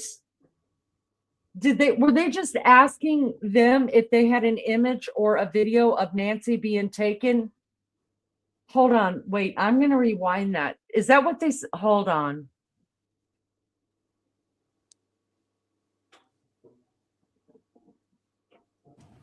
We do not have it in our possession. We've not located it. And then a follow-up. I know that we've been hearing a lot about ransom notes. We were also hearing in that video that was put out by the Guthrie siblings, and I don't know if this is a question for the FBI or yourself, but the challenges of seeing an image and knowing that it's real. Could one of you address that? Has the family received correspondence, any images, videos? So we're not going to go into facts regarding this part of the investigation. I think part of that message was with AI these days, you can make videos that appear to be very real. So we can't just take a video and trust that that is a proof of life these days because of the advanced. Okay, wait a second. That's different. That is different. Did you hear that different? He's not talking about the video of the guy on the porch. He said we cannot take a video. It could be we cannot look at a video and say it's real because of the AI stuff that's going on, and that couldn't be proof of life. Yeah. So that tells me that there are video. I mean, I could be reading that wrong, Lizzo. I think they're going from, because when she put out her statement, she said something about AI, didn't she, Savannah?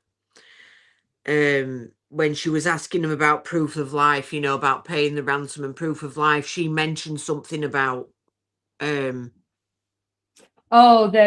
in today's world with AI, Yeah. they need Yeah. a different kind of proof of life than video. Because the way that he is saying it, it sounds like he just doesn't want to say, look, we have video Yeah. of proof of life, but we can't use it because we don't know if it's AI. Now, remember, hi, Brian, good to see you. Remember that goes, this goes all the way back to the first week, you guys. That's where we're at. This is nothing new. We're just listening to their words again.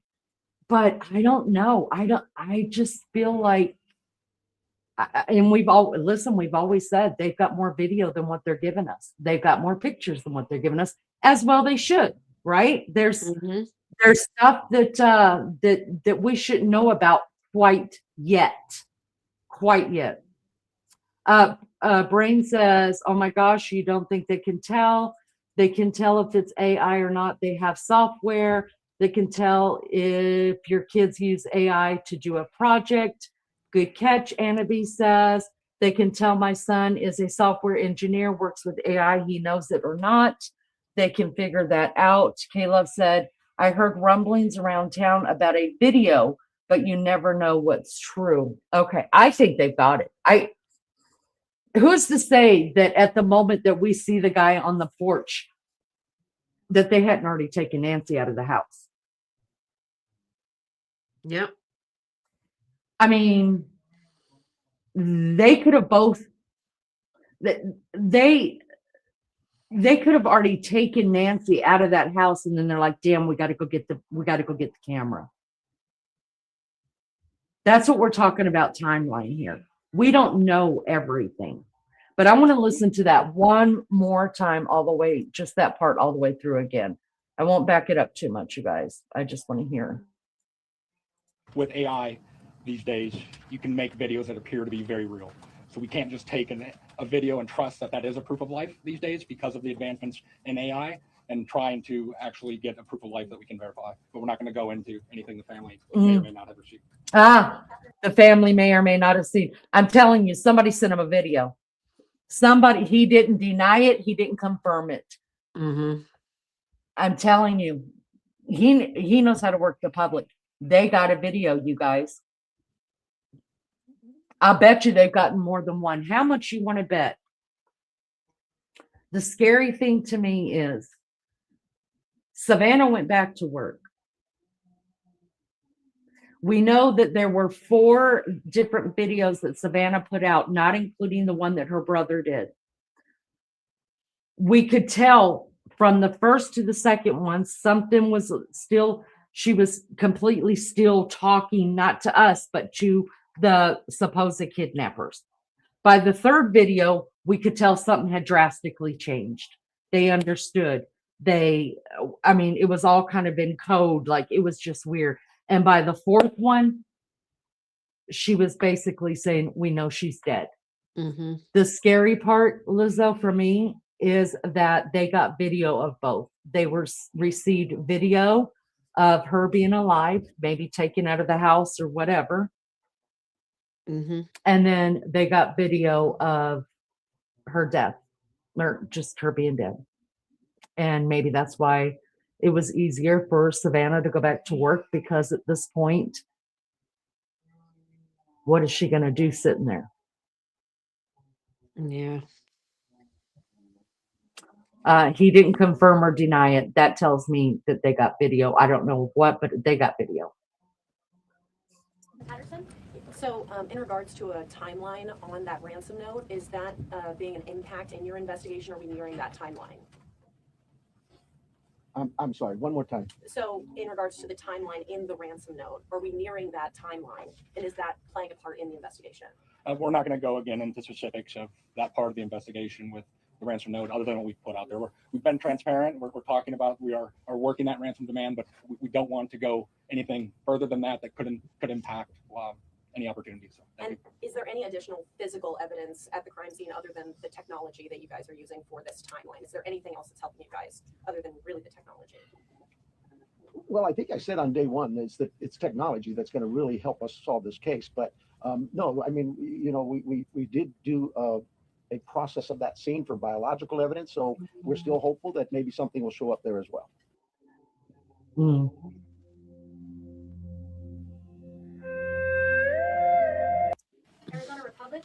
So there wasn't much in the house. We saw on the scene, I believe it was you, taking a tripod into the home of the sister. How involved was the FBI, if at all, in creating the video? Any advice to the family on what to say? I would say we use our expertise and provide consultation and advice anytime a family would ask for our advice in a kidnapping. It's ultimately the family's decision of what they put out and any messages they put out. But we were, obviously, you're all documenting every move we make. We were there last night in talking with the family. But every decision. Tripod means that they were there when they were putting out the messages, right, Lizzo? Mm-hmm. Yeah. Yeah. So they probably had what do you call one of those people that goes in and their specialty is on abduction cases and kidnapping cases and ransom cases and stuff, and so they're probably like the ones that like a hostage negotiator kind of situation. So yeah, so that's what I'm sure they brought in and helped them construct what they were going to talk about and how to act on camera. Right, that was a tripod and a ring light. And Sheriff Mathis, you said the blood was found on the porch and on the front stoop. Just wanted to verify that. I say porch, front stoop. It's all in that same general area by the front door. Front door, yes. What, given her medical condition and the fact that it was her blood, as you say, what would her medical condition do with her recovery if she indeed bled out or was bleeding when she left the house? Well, again, I've got to be careful for HIPAA, but I would say this. We know she is in need of medication, daily medication. And we also know that this is day 4 or 5, and still we don't know that she's getting her medication. That could in itself prove fatal. And for the, No, that'll be for the room to question. serve For your name. KGUN News, we have Craig Smith and Athena. I'll do that for you. Craig. KGUN, Athena. Oh, okay. Have you been in communication with anyone who you believe to be the kidnapper? You know, it goes back to what we talked about.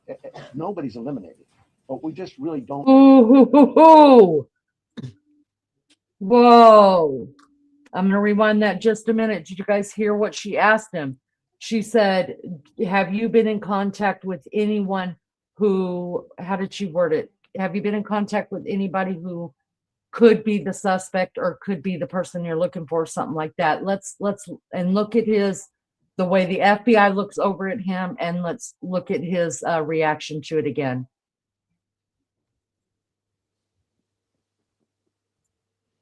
Don't know that she's getting her medication.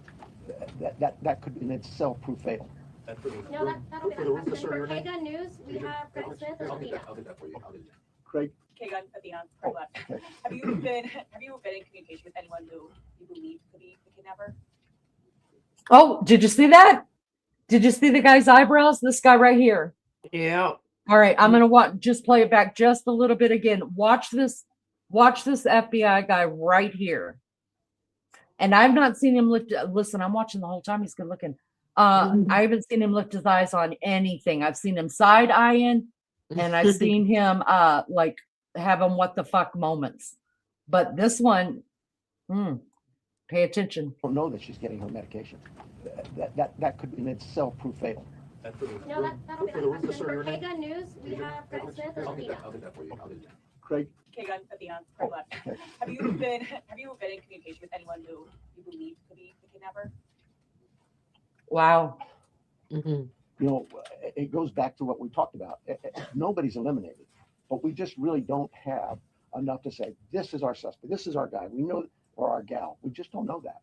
And it's really kind of reckless to report. Look, and the guy back here is going, yeah, that's a good answer. That's that's how I would answer that. Good job. Very well be a victim. Yeah, good job. Yeah, that's what I would have said. I bring to you, to the media, I plead with you to be careful of what it is we put out there, because we don't have anybody here listed as a suspect, and you could actually be doing some damage to the case, but you can do some damage to that individual too. Social media is kind of an ugly world sometimes. And how far out have you expanded your search, would you say? You know, I would tell you this, look, nothing's off the table. If we get a lead that there's somebody, hey, you've got this over here, or we're going, and that will expand and expand and expand. I think the FBI, with their billboards, they're now planning to put those up at every state around here, at all of our neighboring states. So, yeah, we use the national media, the FBI with their national outreach to affect that for us. But as far as the actual investigation, actually the home, the scene is the primary, and we just keep spreading it out as we get more and more leads. Court TV, Cody Thomas. Right here, Sheriff. And actually, my question is for Agent Yonke. You know, we saw Savannah Guthrie and her siblings, family put out that video last night on Instagram addressing, you know, the tragedy that this is, but also addressing the ransom letter saying they're ready to talk. My question is, did the FBI or any other agency help them craft that message to put out on social media? Like I said to the previous question, we have an expertise when it comes to kidnappings. And when families want advice, consultation, expertise, we will provide that. But the ultimate decisions on what they say and how they put that out rests with the family itself. And as far as suspects, I know we haven't identified one, but what type of suspect or suspects do we think we're dealing with here? At this time, are you guys paying attention? Look at the guy in the back, you guys. I'm telling you, he's got it written all over his face. Look at his expressions. Expertise, we will provide that. Just watch this guy right here. What they say and how they put that out rests with the family itself. And as far as suspects, I know we haven't identified one, but what type of suspect or suspects do we think we're dealing with here? Look at his smile. At this time, like the sheriff has said, there is no primary suspect identified, so it could run the gamut. So. Are you actively investigating the son-in-law in this case? There were reports earlier this week. Oh, let me see his face. He'll tell us. Eliminated everybody. Have you eliminated him or come close to it, or are you actively looking at him? We're actively looking at everybody we come across in this case. Everybody. We would be irresponsible if we didn't talk to everybody. The Uber driver, the gardener, the pool person, whoever. Everybody. It's so cliche, but everybody's still a suspect in our eyes. That's just how we look at things and think as cops. Does that mean we have a prime suspect? No. And the family's been very cooperative. They've done everything we've asked of them, and we want that relationship to continue. And sometimes people can be mean out there, and that can people really can be harm so us, mean. harm our efforts. Blood anywhere else in the home besides the porch? The only DNA evidence we got back is on the porch. We prioritize things and we rush things, and those items we put out to a lab to rush it. And even then, it's 2, 3, 4 days. The other items could take 10 days, 20 days. But we saw the importance of that blood. It came back to Nancy. So it was only there, it wasn't anywhere else in the house? I don't know that. We processed the house for biological evidence, and we've not gotten anything back. Newsmax, Sarah Williamson. Hi there. My question is just piggybacking off our colleagues here about how far this search has gone. When it comes to doorbell cameras, you say technology plays a critical role in this. Have you been actively door knocking the neighbors and businesses and collecting those doorbell cameras? And is there anything that has come up there, and how far is that stretched? I can't tell you whether things have come up or not, but we have door to door. I think we're still doing door to door, not just in that neighborhood, but other neighborhoods. Just as leads come in and take us somewhere, we're going to do those things. Okay, and just to follow up as well in regards to the video that was released by Nancy Guthrie's children last night, just to clarify, that was not coordinated with any law enforcement beforehand, and that you hadn't seen that video before it was released. The FBI is handling all things with the ransom. I think the answer was yes, we were there. The media was there. We can help coordinate, provide that consultation, but that is the family's decision of what they film and what they put out. Fox 10, Justin Liu. Agent Yonke, this one's for you. Following up on that video that was released yesterday, you said, ultimately any further action is decided on by the family. Since then, have they expressed any more interest in more efforts to try and get in contact with who is behind the ransom letter? And do you have a crisis or any sort of hostage negotiator with your team for that type of situation if it moves forward? So the two parts of that question I think it's pretty clear. The family wants to be contacted. They know time is of the essence.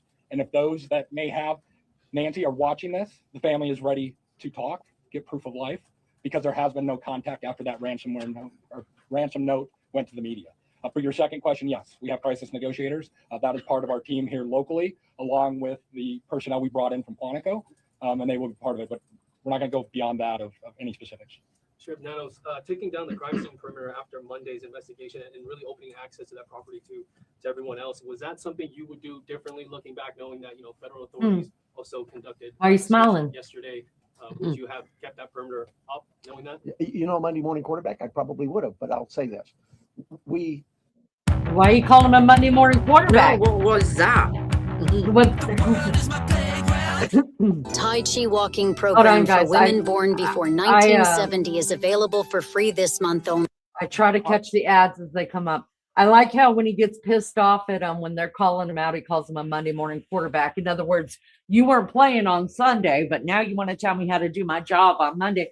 Fuck you, dude. You're the one that sat there and smiled. You knew what you did was wrong, and he's calling your ass out in front of the FBI because every other time that the FBI haven't been there, you're like, I stand by my decision. Do ya, Big Daddy? Let's look at that little grin again, little fucker. Really opening access to that property to everyone else. Was that something you would do differently looking back, knowing that federal authorities also conducted a search yesterday? Would you have kept that perimeter up, knowing that? Monday morning quarterback, I probably would have, but I'll say this: we processed the scene. We got what we thought was complete. My team did that. I have to have all the faith and trust in their abilities and their skills, and I think they went through that pretty well. But because another agency now steps in and wants to assist, we're just like with you, we're an open book. Absolutely. How can we help? One of the things people don't see, I heard your question about, and we left and then others can walk up. When we process a scene and we're done, we return that scene to in this case, the homeowners, the family. And we don't just go march back in there. We call the family again and get permissions to go back to the home. So yeah, there's, again, Monday morning quarterback, absolutely. I probably could have held off on that. We knew that the FBI, we've worked with them before in a lot of cases, and we felt like they could be of help in this, with particularly the forensic analysis we use in a number of things. But at the start of this thing, we weren't sure what we had, and as the day progressed, we realized that there could be more to this, and we started in that. Remember, it was a search and rescue mission the first few hours, and we transitioned that over to a criminal investigation. With that, brought in our partners from the FBI and others. Have you heard from President Trump on resources? I was actually going to ask about that. We saw the message yesterday. Are you next? Yeah. Okay, I'm sorry. Following up on that, we saw the message from the president yesterday. Have you personally received any communication from him or No, and I wouldn't expect that. He too is a busy man, right? And I would say this: we thank him for him opening up his entire law enforcement team, was put out yesterday, and we know, I know my local reporters here know.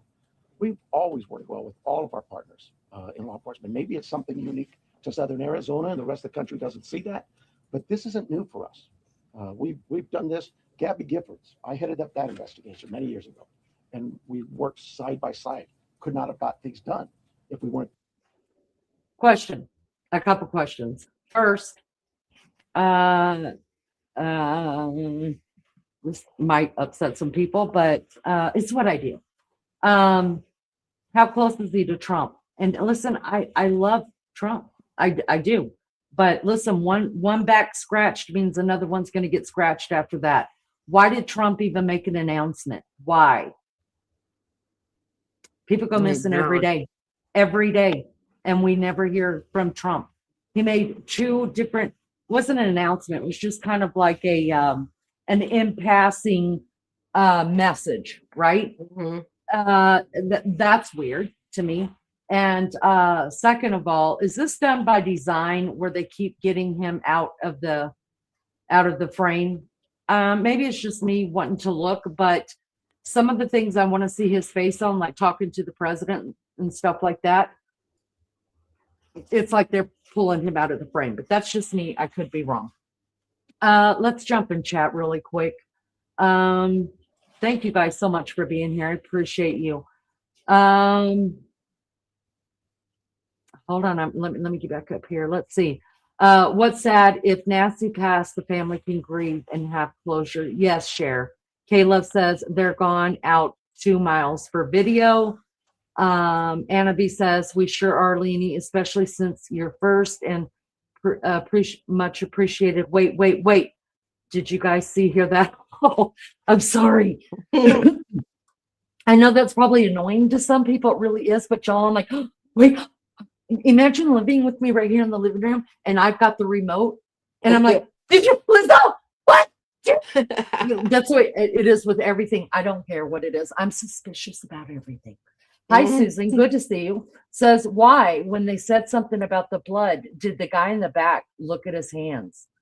Are you talking about, I think you're talking about the guy in the gray suit. So he is the dude that apparently, from what I'm getting from this, he's the dude that handles, I think he's from Quantico. I'm going to have to look him up because he's the one that's doing the forensics part of it. The guy in the blue suit is local to them. They're FBI agent. So maybe that's why. I don't know though. That sheriff is a traitor. Roseanne says, hello, good to see you. What an ass. April said, what an ass. Freaking ass. Dumbass. Caleb says, can't believe that people who have been to the house, investigators, searchers, have all their gloves all over the ground. Yeah, imagine people that are spitting and, smoking like me. I'd just be popping out a cigarette butt everywhere. Oh, it's terrible. Sir Daniel, calm down. Getting frantic isn't helping. Mind your business, Sir Daniel. Don't tell me to calm down. You don't tell a woman to calm. Have you lost your freaking mind? You don't tell a woman ever to calm down. You want to see ugly? You think I'm not calm now? You don't even want to see me uncalm. Okay, Daniel, so exit stage right, my love, because this could get so ugly in here. For the love of God, I'm in menopause. I could take it all out on you. Sheriff politician comes equipped with dutiful what is that word? Sycophants. Do you see it? I've never even heard of that word before. Should I start using it? I'll write it down. I'll see if I can. I have to look it up first. I don't know what it means. Caleb, waste of time to have them processed, right? Roseanne says he was involved with tomato hot sauce dude and his wife Annie. K+. April says you fucked up. You fucked up, Sheriff. All right. Period. No ifs, ands, or buts about it. Raymond. Hello, love bug. Good to see you. Laura, good to see you. Thank you for coming in. He fought the FBI coming every step of the way. We agree with you there. Yeah. Just so you guys know, K-Love in chat is about 4 miles from where Nancy Guthrie lives. So listen, this is her hood, her or his hood. This is K-Love's hood, y'all. Running Bear, no need to stop YouTubers from hindering investigations. Fuck off. Ain't nobody doing an investigation here. Nobody's doing nothing here. We're just looking. I ain't even spoken to this man. Because if I did, I would read him his rights. Do you hear me? Do you hear me? And see if he calls me Monday morning quarterback one time. One time. Okay? I'd be in jail for assault. All right? So there's that. Miss June's in the house. What happened? What happened? I missed out. What happened? Nothing happened. We're just going back over the stuff and calling out the sheriff. Good to see everybody in chat. I'm so confused what's going on. Area 51, the media is brainwashing both sides. You can't believe shit. Just move on. Don't tell me to move on either. Oh my God, these people act like they're paying my bills. How do you get that the media are brainwashing folk? Exactly. We're not the And- ones stood lying. Right. Huh. Miss June, I'll hit you up if you're missing any of the good stuff, sister. This is day 4, June, of Nancy missing. Yes, we just went back. Cher says, in my opinion, I think Trump did it for Savannah more than anybody. Could be. You could be exactly right. We know what her husband's job was. Mhm. They're not doing a good job at the FBI. They're not telling ahead or behind. Never tell a woman that. Lord. No, Leanie, I love it. I'm ADHD brain loves it even more. Jen Bingham says, never tell a woman to calm down unless you are ready for the hurricane. You damn right. Listen, I'm gonna jump all over your asses. I'm not kidding you. Huh. Precious Brown, hi. Good to see you. What did I miss?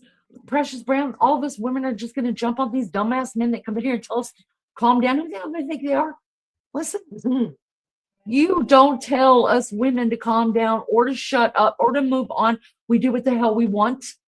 Listen, we're way too old to start listening to people now, okay? And none of us give a damn, okay?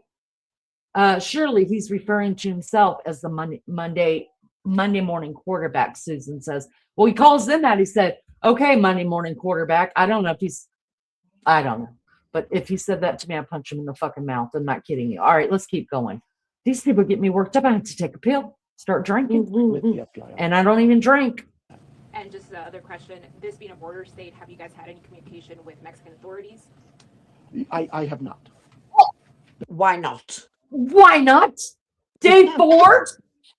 This is supposed to be day 4. And he says, and I want to see this guy over here that they keep putting out, because he's the one with all the expressions. He's probably smiling over there, lifting his eyebrows, going, no, the dumb fucker has not been in control with the authorities over in Mexico.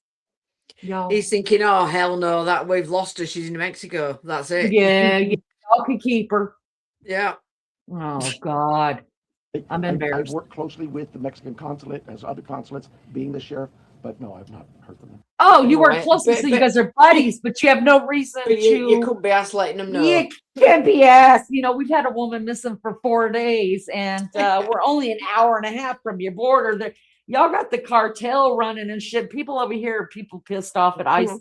Maybe we should talk about this woman that family's got a lot of money. Maybe we should talk about it. No, not this one. Listen, he can't be bothered. Nope.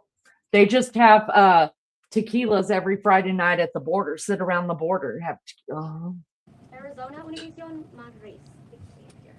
Hi, Sheriff. My question is, do you know, it's a 2-part question, do you know what medication Nancy uses? And have you checked the local pharmacy? You don't know that either. Oh, he won't have a clue. To save this medication to keep her alive, to keep her healthy, while still look for her. So we do know what medications, and we have contacted pharmacies. Probably need to go back to just make sure that they didn't. Maybe we contacted them early on. I know that night, Saturday night, Sunday morning. I know we were doing all the hospital checks, and that check was okay. We weren't, but Yeah. the family was, and the only medications you knew about was what the family was telling you. After that, the FBI came in and figured that you're a liar. You lie. continuous every hour, going back out and physically in person. Deputies were going to each local area hospital and asking them to check their logs.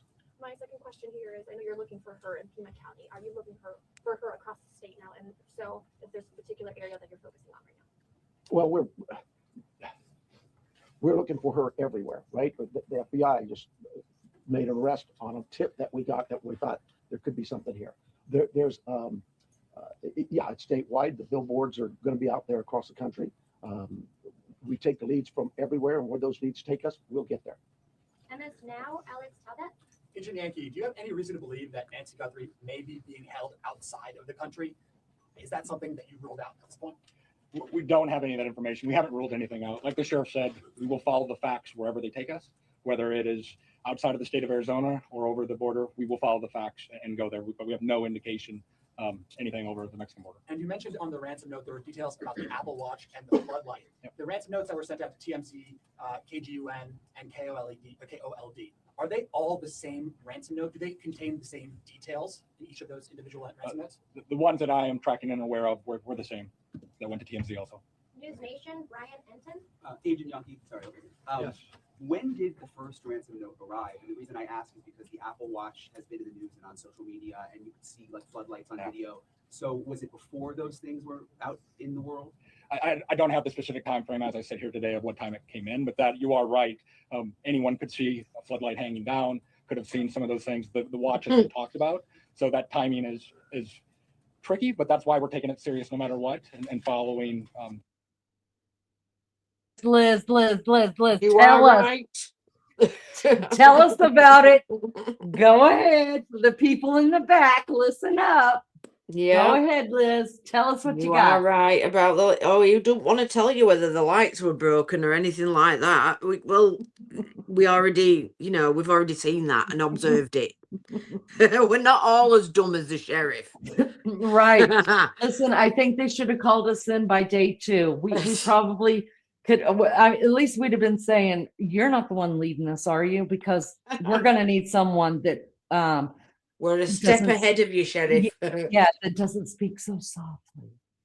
We're gonna need a real man in here. Who's standing up around here? Don't make me be the man, because I will be the man if there's no other man here. But I'd rather not, because I like looking at men. But I'm just saying, oh, for the love of God, these people, they woke her up, Kayla. If they woke her up, she did take her night meds. Maybe not. Maybe not. No, that's already been put out there that she hadn't taken a night meds. Oh, that's right. Well, I don't remember. And she used to take a night meds, didn't she, about 10 o'clock at night? 10 o'clock. Which is why I'm saying if she was home, she would have took them. Why did she not take them? Yes, that's right. You're right. Now I remember that. Yep. Thank you guys so much for being here. Do us a favor and just hit the like. I appreciate it. June says some of the medication was in the drawer next to her bed, and others were in the living room on some kind of wood plank or platform thing that separates the living room and another. Yeah, and that's where they said that the phone was, along with her keys and the purse. That's where they said it all was. Miss June says it looks like Pinocchio. Elizabeth says, which one is tomato? It's okay. I call them tomato, hot sauce, dude. Some people call them tomato. Some people call them hot sauce. I don't know. I call him that because I could not pronounce his name in the beginning. Even way before I really put it out there that I suspected him. I couldn't pronounce his name. And I make up names for everything. Like the sheriff is sheriff. I don't know. I mean, I just do. I can't help it. So anytime you see a tomato or a hot sauce or tomato hot sauce, dude, we're talking about, what's his name? Tommaso, Nancy's son-in-law. Thank you, April. See, I called her Apron just now. MJ says, how the heck would anyone know she took her meds? Well, if she's got one of those old people med things, Monday, Tuesday, Wednesday, Thursday, Friday, Saturday, Sunday, they're going to know, right? Most elderly people, at least ones that I know that take multiple medications, they set it up in an AM, PM, one of those little organizer things, because people like me forget to take them. And then we sit here and we wait for the withdrawals to happen and going, shit, I didn't take it. I knew I didn't take it. That's how that happens. And I refuse to get one of those because I refuse to join the Blue Hairs yet. Tommaso, I don't know how you spell it. It just looks like Tabasco sauce, if you ask me. This has been fun. Got to get back to work. Cher, it was so good to have you here, love. Thank you for coming in. We appreciate you so much. All right. And then Miss June says, the Monday, Tuesday, Wednesday, Thursday, Friday medication is usually in the kitchen or on that wooden thing. Thank you, Miss June. All right. Let's get back to this. Leads on that, but I don't have the time frame that the first note came in. As I sit here today, thank you. None of us have the time frame. In the house, were there any signs that someone tried to clean up or maybe destroy evidence? I can't talk about the crime scene, so I'll give you another shot. Another question. My other question is, I heard the agents say that it was a joint investigation now. At the other press conference, the FBI said they were assisting. Is it joint now? I mean, are both agencies in charge now? Oh, that's Brian. Look, there's no ego here. We in this Lies. part of the country, we'll take anybody's help. It's not about, it's not about who's in charge. From day one, when Of course we it's contacted not, the FBI, Mr. they Ego. were that gracious to say whatever you need. And so that's really it. And they're great partners, just as my other local law enforcement brethren there. I didn't even have to ask. That's what's really amazing. I haven't had to call anybody. They called me. And you haven't called your Mexican authorities yet. We got you. You don't call anybody. I know you had the crime scene process. You said you went back out there. Your partners wanted to see it, but you guys were actively taking out evidence yesterday. Was there something you missed the first time, or did you get a new piece of information that led you to believe you could go back out and do more than you had that first day? You know, I know that we get information that will come, and this is just any crime scene that we're looking at. We may go out to a crime scene and think we got it all, go analyze the evidence, and something comes back and says, hey, did you check this? We're not. Okay, the real answer there, let me fix this for him. See the guy in the back, he's like, yeah, you fucker. You turned that crime scene back over too fast because we had to go in there and get more evidence that you forgot, you dumbass. Say it, Lizelle. Yeah, dumbass. Okay, when do you ever, how often is it, right, that, okay, within 30 hours, crime scenes turn back over? And you know that recently. Never, ever. They blamed it on the family recently, right? What and the family asked for it. We just have to give it back. No, said no family ever that we want our crime scene back. When I was watching Interview Room, he had a panel of like all these ex-homicide cops on. And they said even they would have even extended the crime scene. They'd have moved the media as much as they would have hated it right down the street. Yeah, You know, just and like they did extended it. Just like they did in the Idaho 4. They came in at first, Exactly. just said that, Shut the and then they street. were like, "Oh, we've got to extend this out. We need. There's more to this."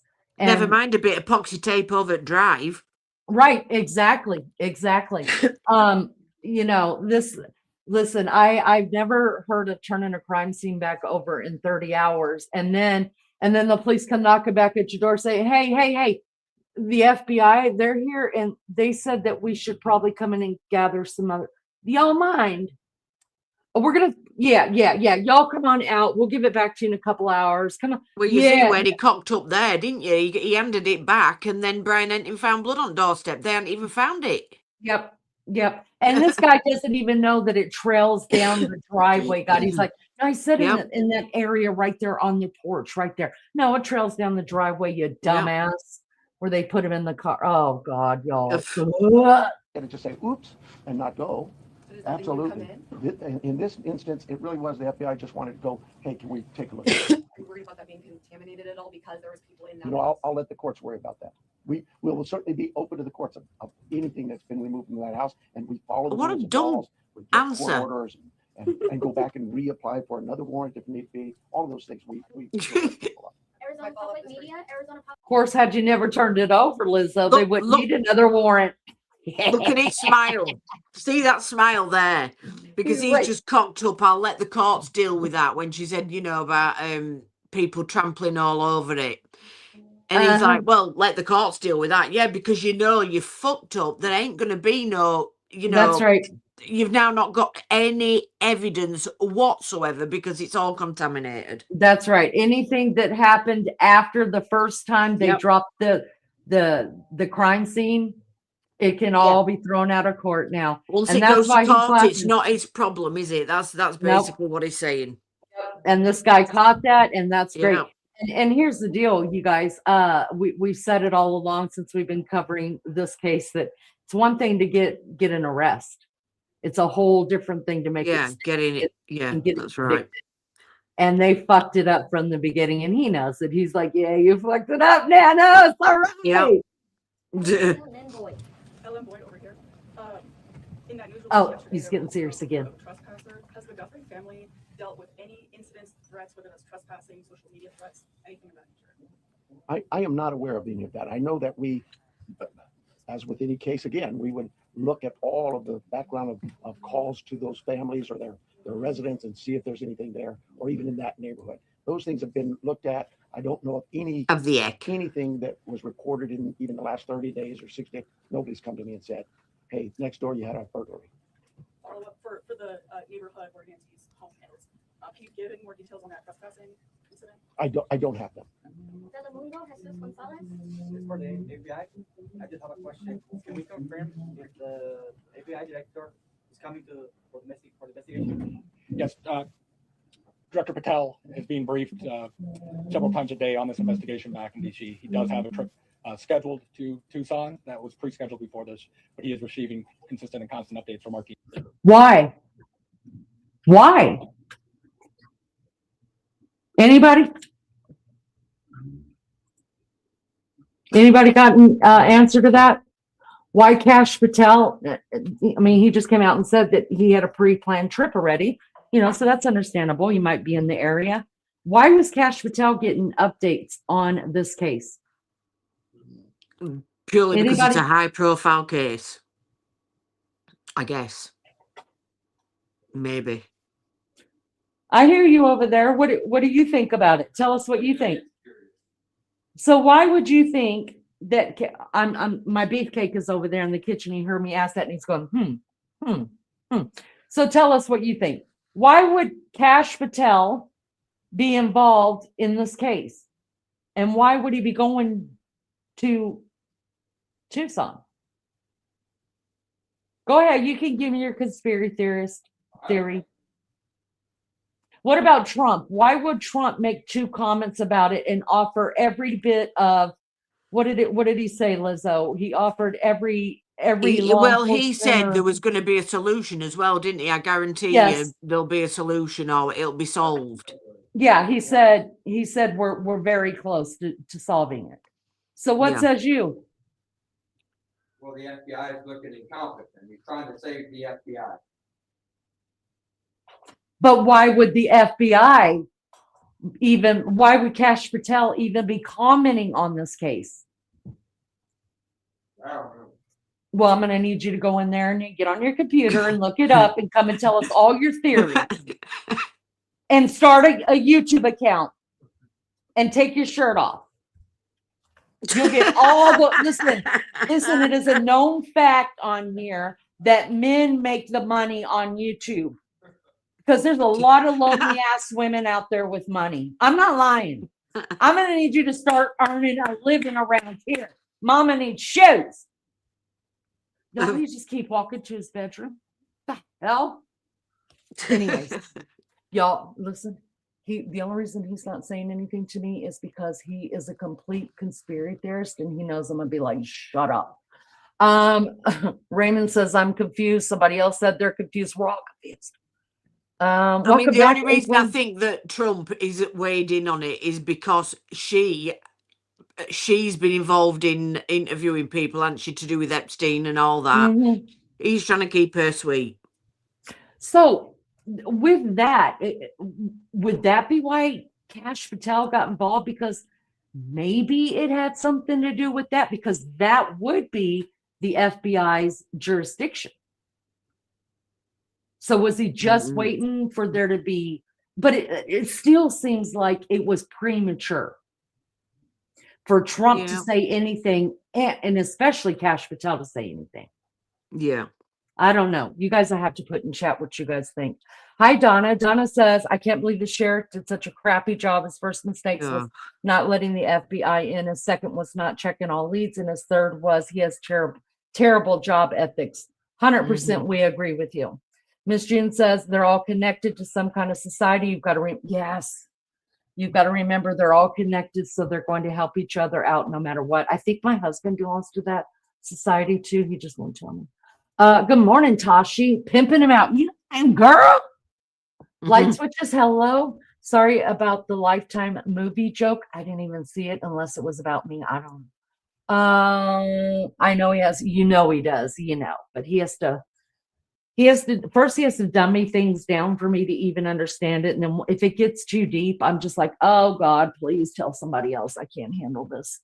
But I am really curious, and he'll tell me later. He'll tell me about why he thinks Cash Patel was involved. And I really do want to hear what he has to say about it, but I guarantee it's going to be a conspiracy. I just know it.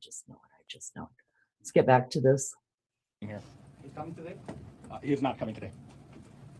And before you go to the next one, I know you may have had a follow-up question, but I think I overstepped you. So if you wanted to ask, I'll give you that opportunity. Yeah, just get him off the panel. Absolutely. Thank you. At what point do you deem the ransom note not credible if there is no communication that follows up since you received it? Like, what's that timeline where you say, no proof of life, there's no more. Oof, that's a I good think we question. start to look at what the deadlines were in the note.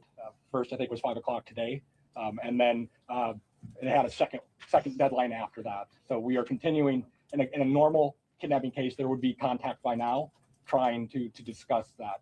But those are the timeframes we are looking at as we move forward. Are you able to say that second deadline that was given? I don't have that with me right now. Sorry about that. Entertainment tonight. I'm going to stop right there. If you notice, he's not even considering the TMZ ones. They're only talking about the 2 that went to the news station with the 2 timelines on it. So the other ones, they probably just think they're shit, just like we all do. All right, let's get back to this dumbass. Denny Yes, my question actually is for Agent Yonke. There was a report that said the ransom came from an email that the FBI was actually looking into the IP address. Any update on that? Nothing that I can release. Thank you. And then also, there's also conflicting reports about who was the last person to actually see Nancy and drive her home. We know she took an Uber to Annie's house, but can you confirm whether it was Annie or her son-in-law Tommaso who took her home that night? I think the timeline that the sheriff provided was a family member, but Just family. We're going to go with family. We're going to go with. Oh, we'll go with that. Just a Let's family go with member. that. We'll just go with that. We already put out there.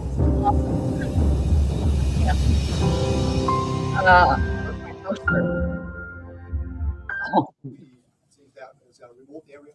So my question is, why is it so hard to track a car or something suspicious that have passed through the area at that time? How difficult it is? Just throwing cameras around or something? Yeah, you're talking about the challenges we face in some of being in a rural area like this. Those are challenges we face all the time.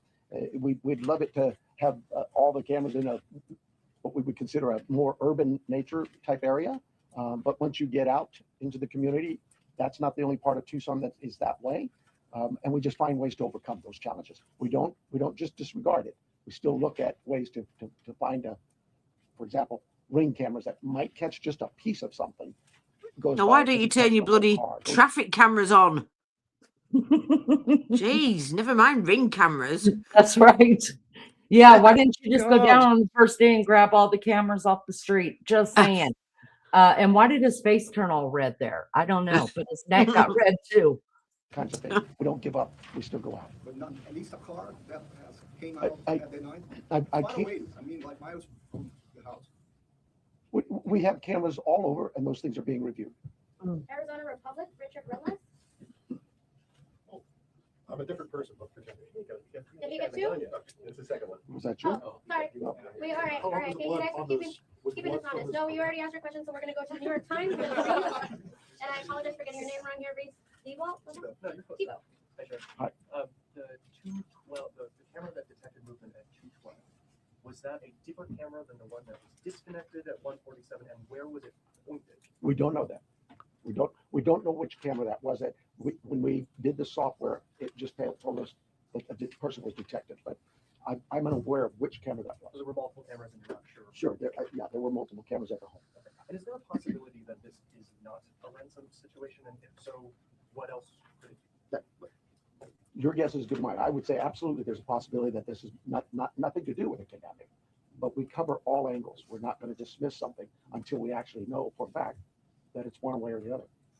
People Magazine, we have Danielle Walker. So I wanted a little more clarity to follow up on his. Is there anything more you can say? Was this actually targeted or not? Do you have any? That's why we have the FBI to look at those areas where there may have been a target. Maybe it is a kidnapping, but no, we don't have anything to rule that out or to say it is. And as far as the ransom notes, there was a part in there about Bitcoin. Are you looking into that now, investigating?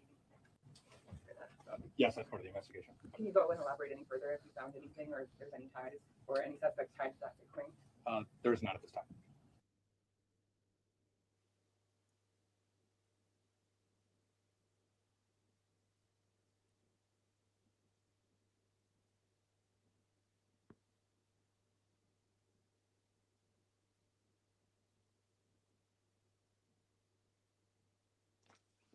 Are you muted, Leanie? Oh, son of a biscuit eater, y'all. I was here talking to Kayla. Anyways, I wanted to say thank you, Kayla, for coming in. I wanted to say thank you for sharing what's going on in your community with us. We really do appreciate it. Our own Barbara Smith, our Ma Barb, who is our matriarch of our channel. She also lives in Tucson, about 20 minutes from here, from where Nancy's house was. So it's always nice talking to people who, live in the area and can tell us what they think. You know what I mean? Because this is about them too. Let me jump in chat really, really quick. Hey, Mama, good day to you. Good to see you again. Thank you for coming in. Why don't they ask for a medium? Donna, I did interview one here on the channel a couple weeks ago that talked about where she saw Nancy as being. But she said the FBI, this is from her. I don't know how true it is, so nobody blast me, please. She said the FBI does not like to work with mediums. I don't know how true that is. And she said that she's been trying to get in touch with the sheriff's office and they haven't gotten back to her. They should put him on leave now. I agree, Pauline. Jeannie, hello. She says the audience can hardly be heard. I know, I'm sorry. So who did the bracelet belong to? I don't know what you're talking about. What bracelet are we talking about? Do you know something about a bracelet, Liz? I don't know anything about a bracelet.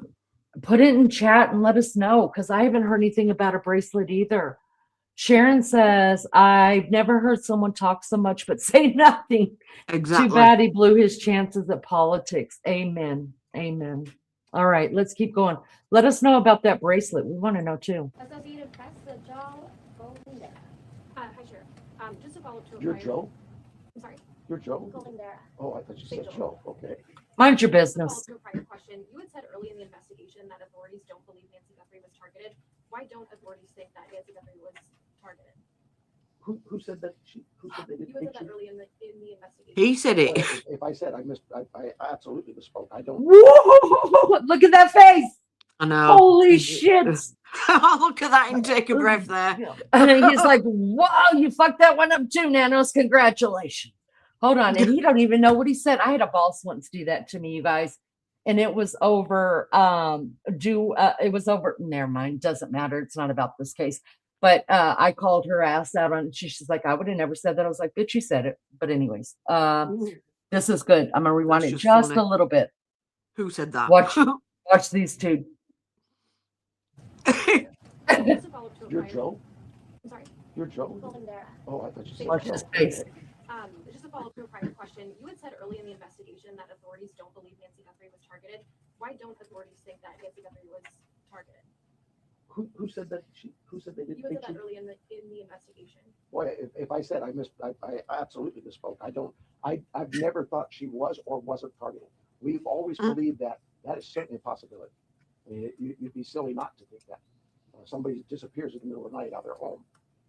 You can understand where I'm coming from. But no, if I said that, obviously I misspoke, or maybe somebody misheard me. But I've never believed that she was or was not targeted.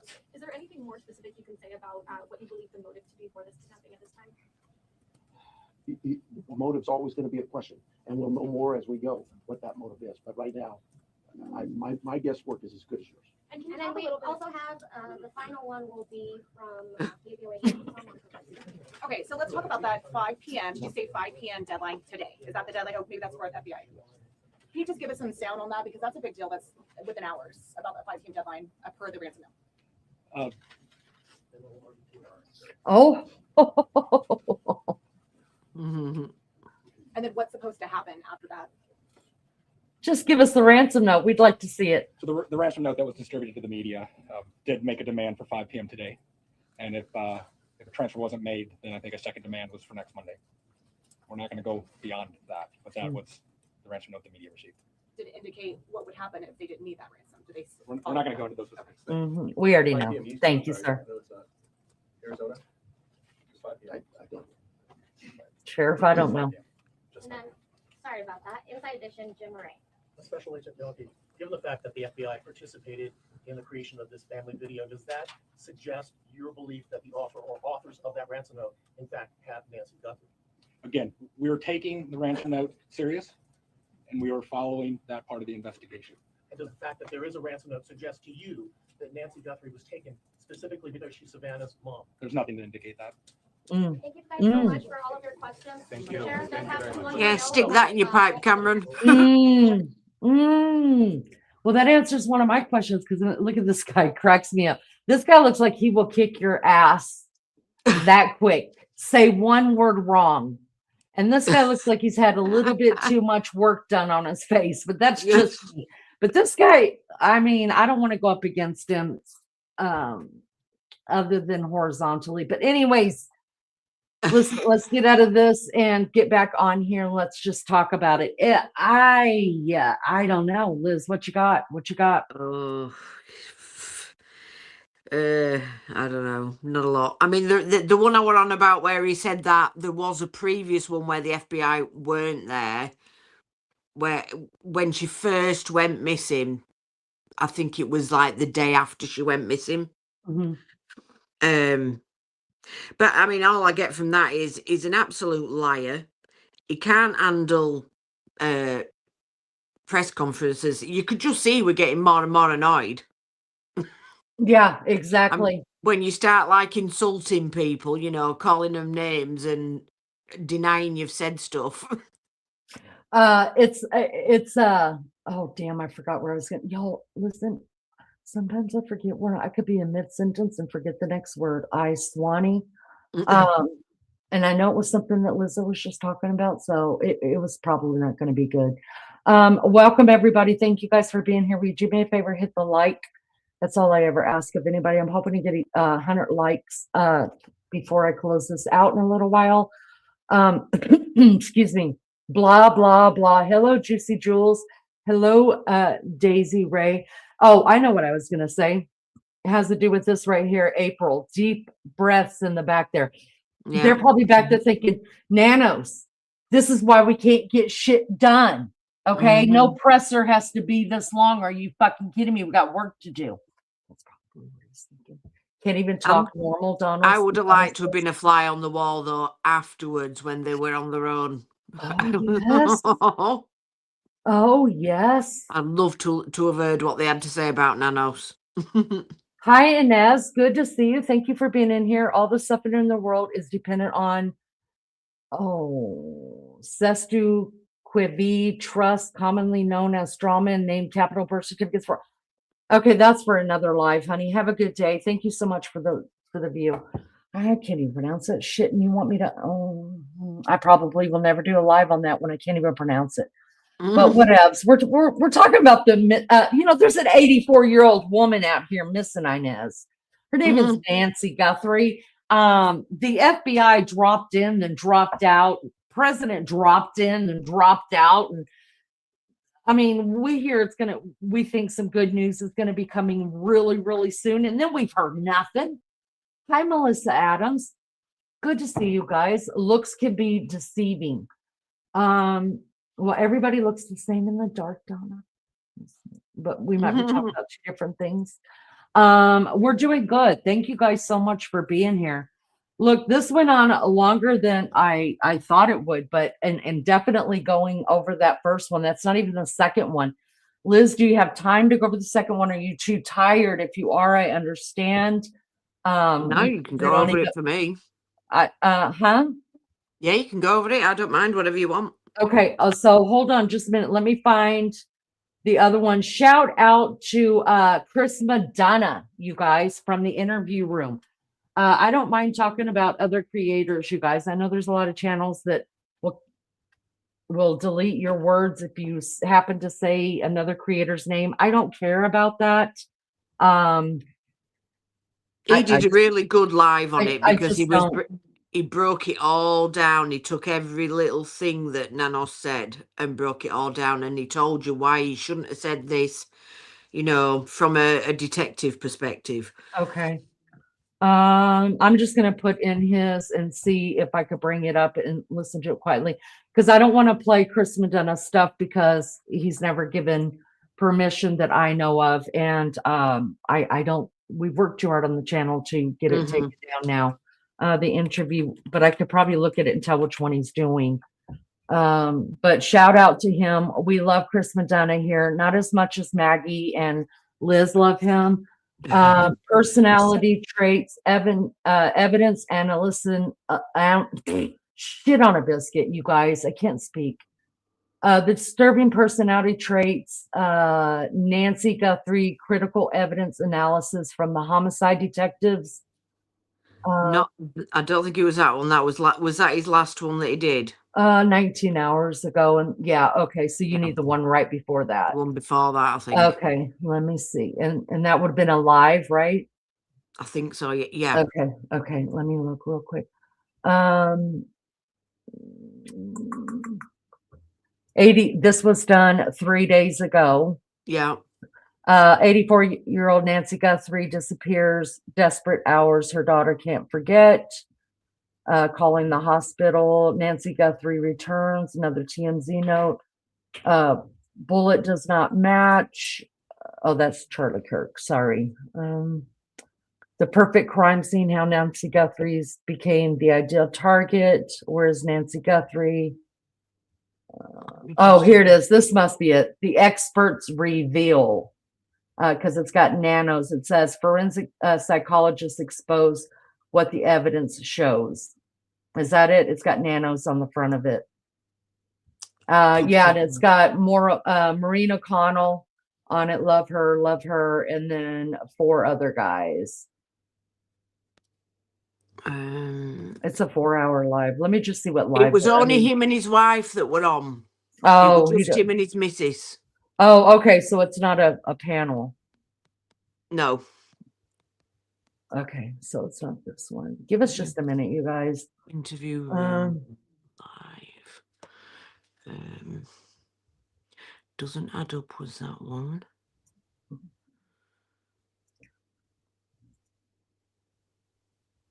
It's got to be.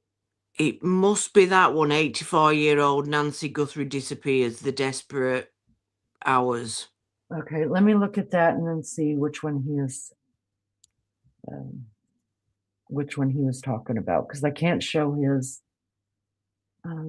So good to have everybody here. Will you do us? Yeah, this is just him and his wife on here. I just want to fast forward it to which one he's. Okay, so he brings up Nancy Guthrie talking, and then this one. Let me see. Let me just listen to it a minute. He'll tell us which. So I can hear which one he's taking this from.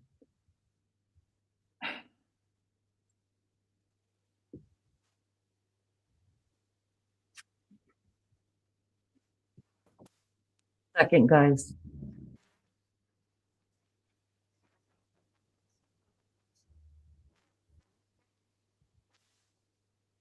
Monday, February 2nd. Okay. Okay, I got it. All right, let me find it now for us. Monday, February 2nd press conference. That's the first one. Yeah. Monday.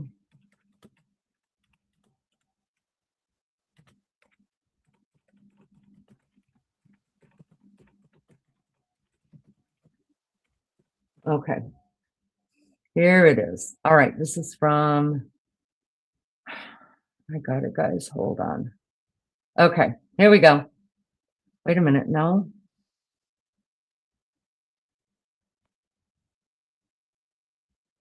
Was that the one that we just watched?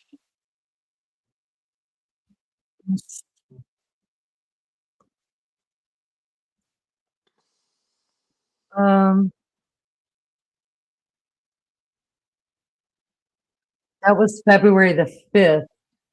We need the 2nd. Let's see.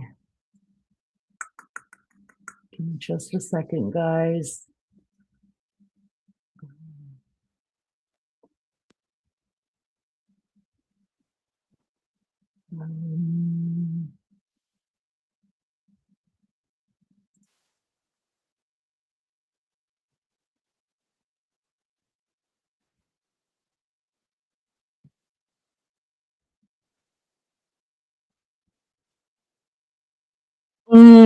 Okay. All right, hold on. This this is the one he was crying, and I was like, "You puss." Sorry, not sorry. Hold on, I gotta find that one now. That was CNN, and it's only got it on there for 2 minutes.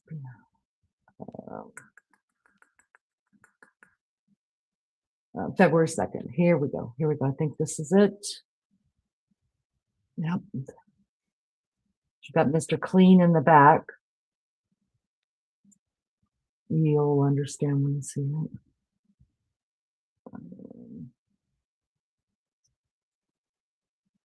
Okay.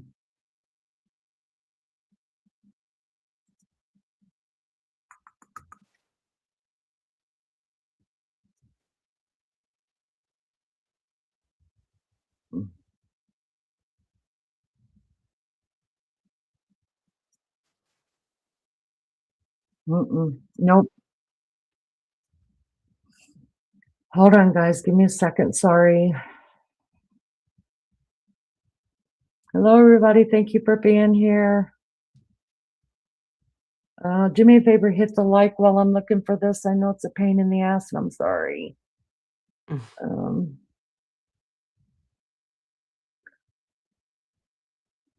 I don't understand why I can't pull up the first one.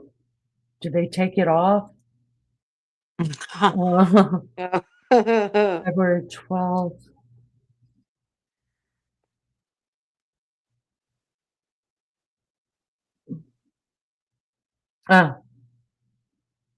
Is this it? Nope, that's February 5th. Why am I having trouble finding?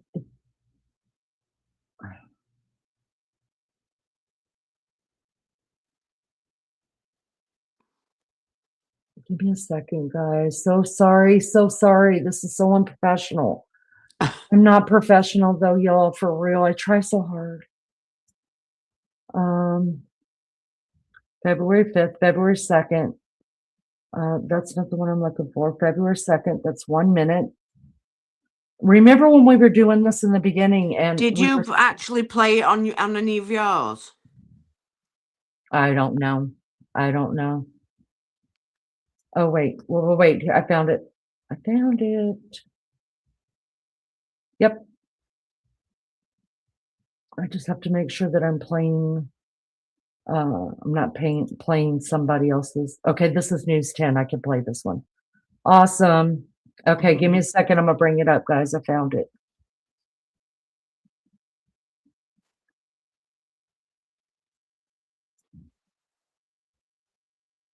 All right, let me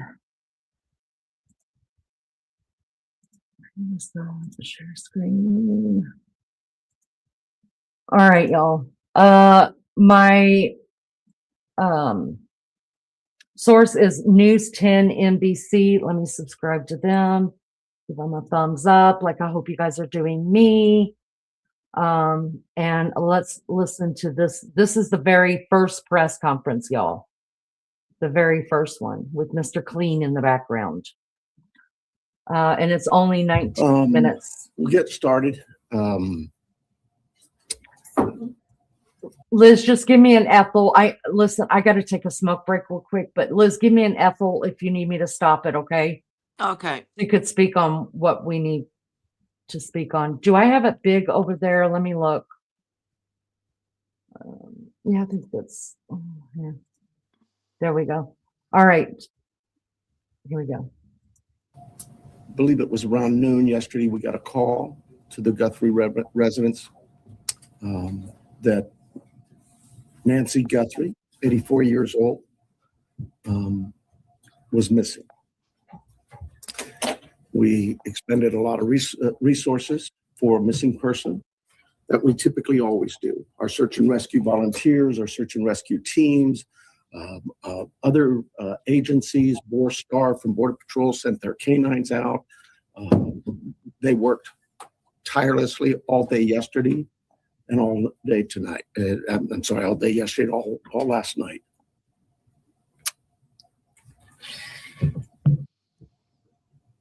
To no avail. As I said yesterday, we saw some things at the home that were concerning to us. We believe now, after we process that crime scene, that we do in fact have a crime scene, that we do in fact have a crime, and we're asking the community's help. This community has always stepped up to help us solve some pretty tough crimes. I'm looking for that again. This is a 84-year-old lady who suffers from some physical ailments, has some physical challenges, is in need of medication. Medication that if she doesn't have in 24 hours, it could be fatal. So we make a plea to anyone who knows anything about this, who has seen something, heard something, to contact us. Call 911. We don't need another bad tragic ending. We need some help. Our team is the best. I couldn't speak any higher. I think you know that. We have done some great work with our partners in the Valley. You know, this community, I have to give a lot of thanks to our law enforcement agencies all across this valley, whether it's the Tucson Police Department or some of the smaller agencies. They've all reached out. They've all offered to assist. The FBI, all of them. We work so close with them, and they are all plugged in. We'll continue to work closely with them. But what I really need is I need this community to step up and start giving us some calls. Let us know if you've seen something. We are right now at a time, and I apologize, everybody tells me I talk too softly. We are at a time where in this investigation, we're now moving forward where we need to depend on technology. You know, our license plate readers, our camera systems throughout the community, anything, everything. And we will download all that data we have from the home, from different pieces of technology we've gotten, and we will use that to our advantage. But the reason I bring this up is that, you know, I'm a cop. I hate politics, but I have to remind our political leaders that they need to quit this banter of every time law enforcement leaders come to you for a need, that you give up these ridiculous remarks about how it's going to be misused. AI is a bad, evil word. The cameras are very bad and evil. I'm tired of that. Those tools in the right hands, with the right minds and the right approaches, are extremely valuable to solving crimes just like this. We need that. We need more staffing. We need a lot of things. But what I really need is I need the community's help with this. So I want to make sure before I take any questions, it is a crime scene. We know that. She needs daily medication.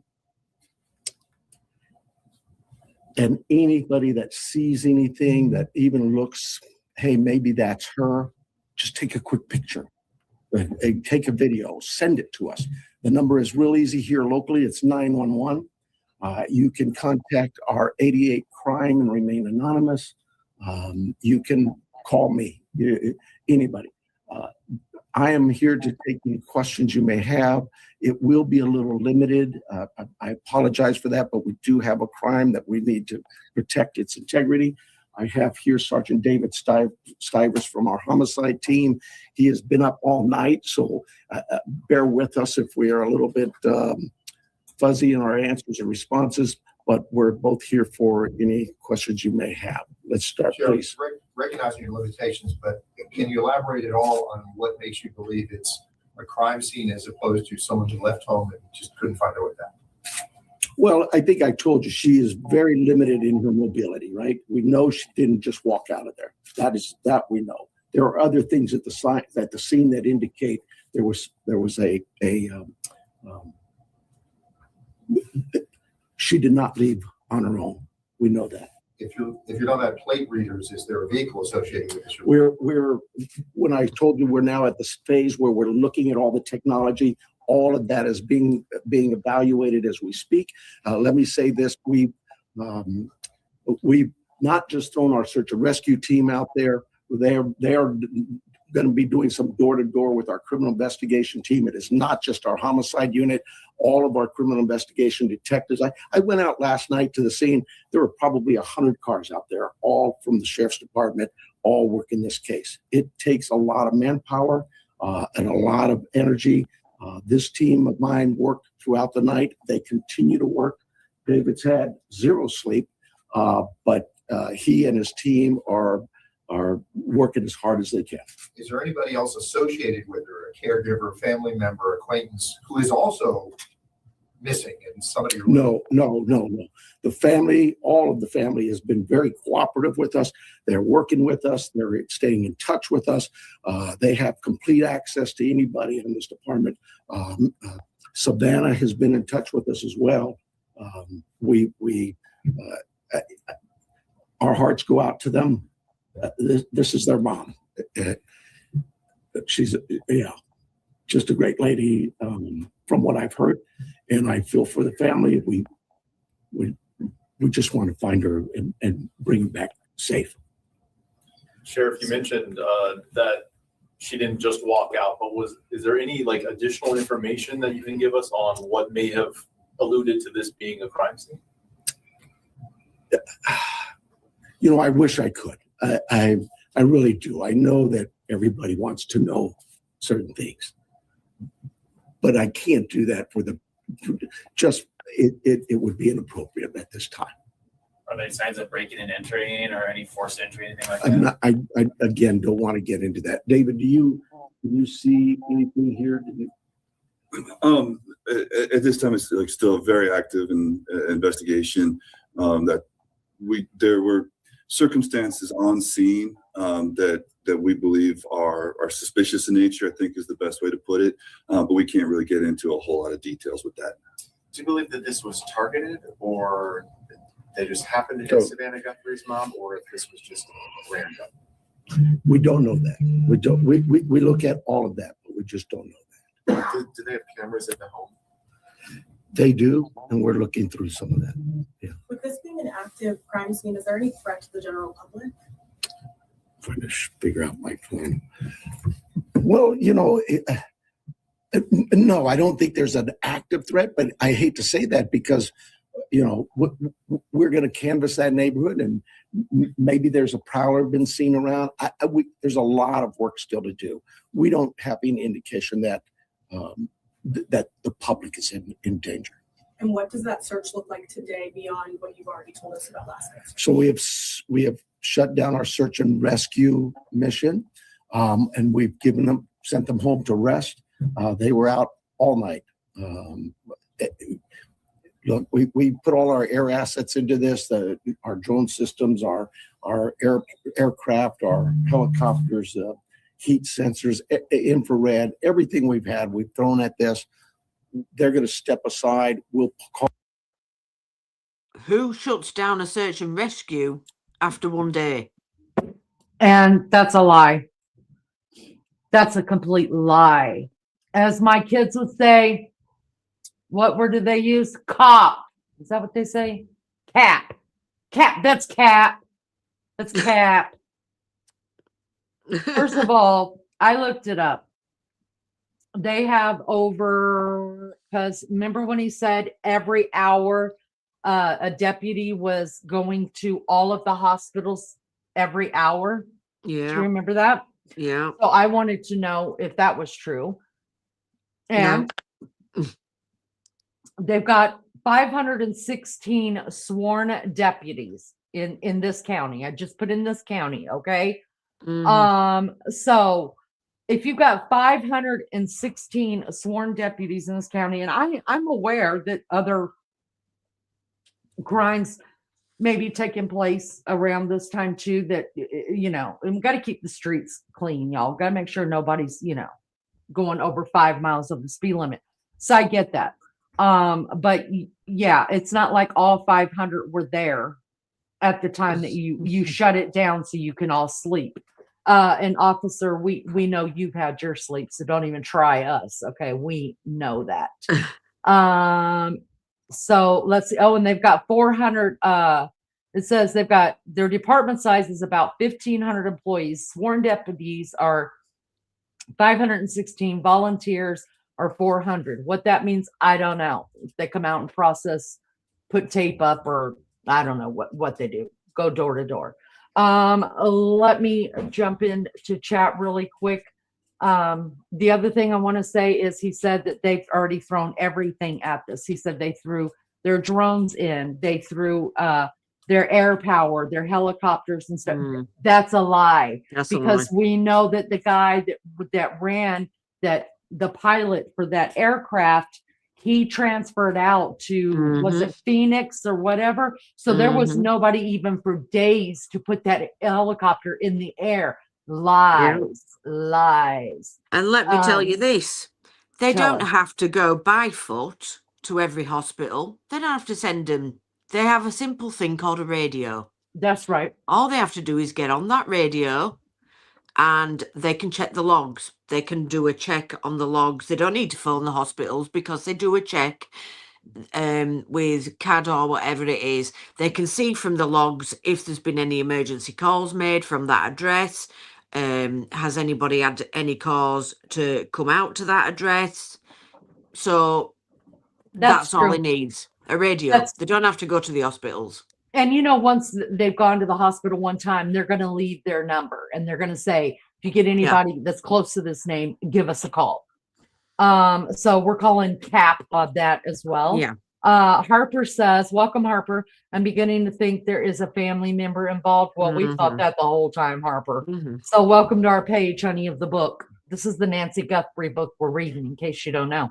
We're not always on the same page, but sometimes we manage to get there. Lap says this woman is probably dead. Rip Nancy. I have to say I agree with that. Jane, hello. Thank you for coming in. I appreciate you being here. PP says, wouldn't her pacemaker be able to tell if her heart was beating? Liz, I'll let you go ahead and take that, what we found out about the pacemaker. Well, the pacemaker, right, as my understanding of it is, the pacemaker, all that does is it sends, and it only updates every 24 hours. So it will update anyway.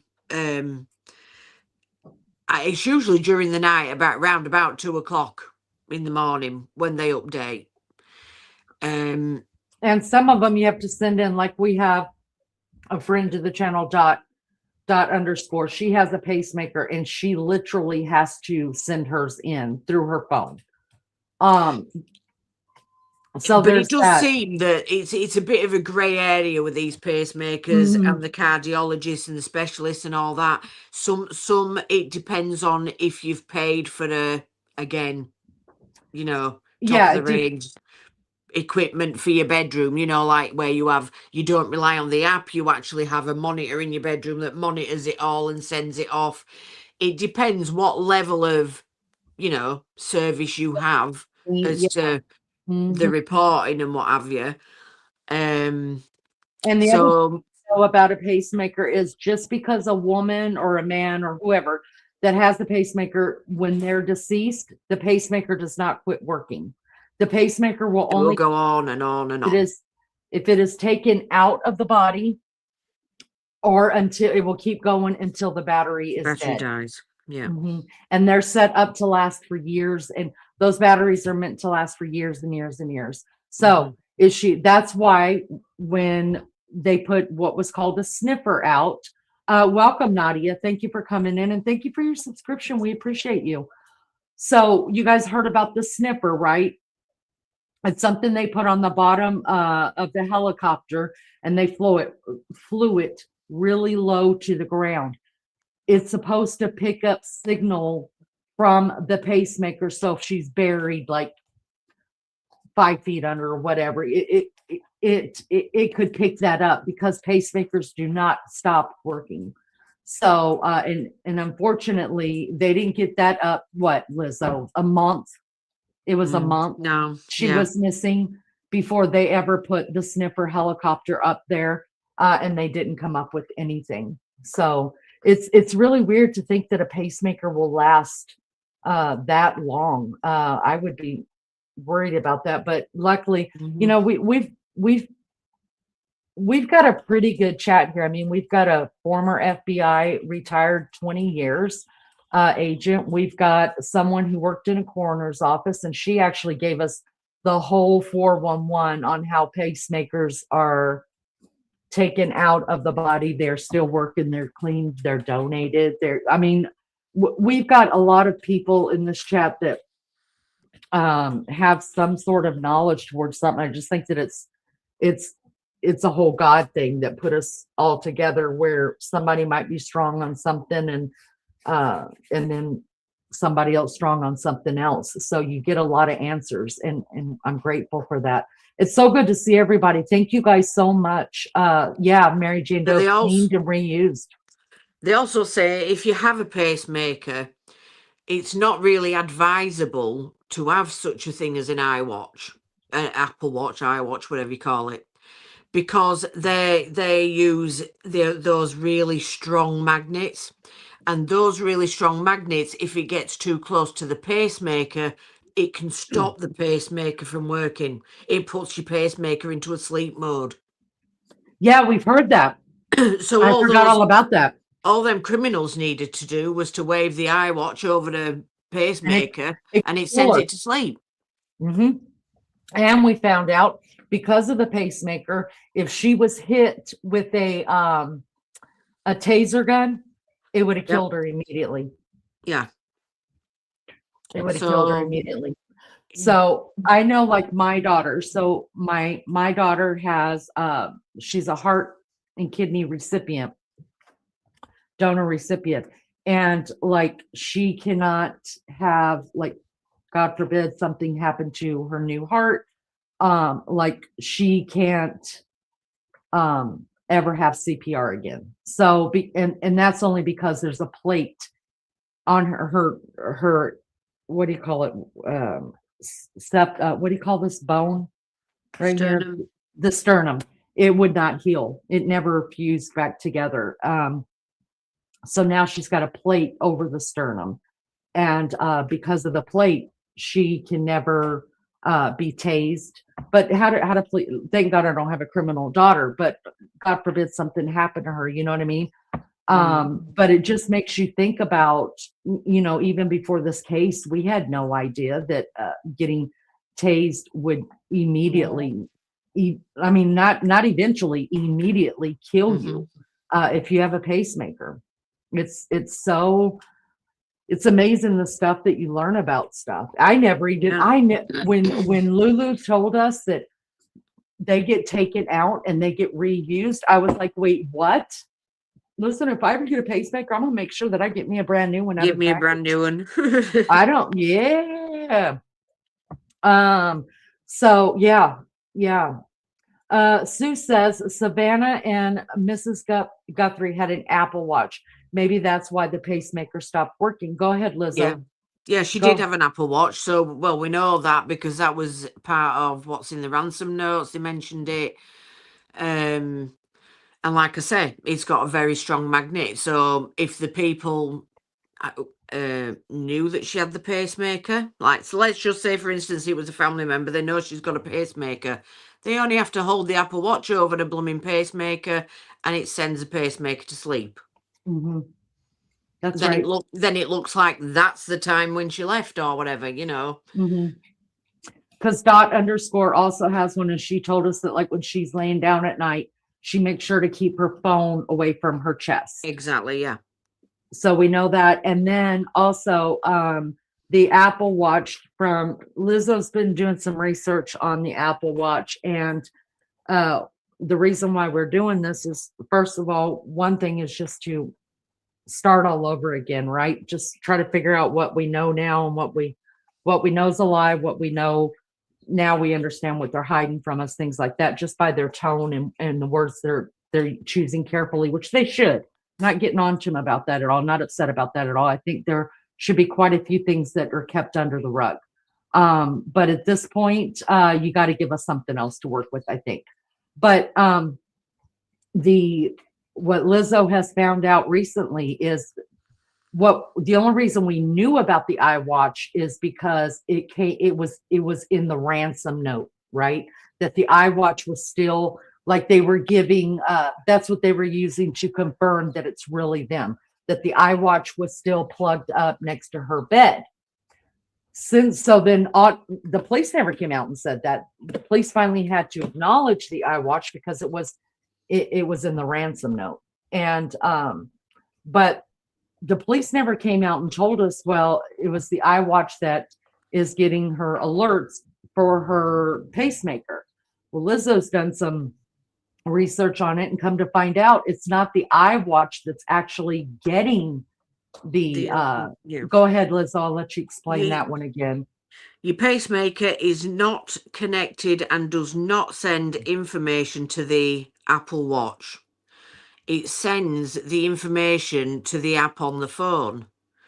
So your watch, it doesn't matter what you do with your watch, it's irrelevant because it's not hooked up to your pacemaker. It's not connected to the pacemaker in any way, shape or form.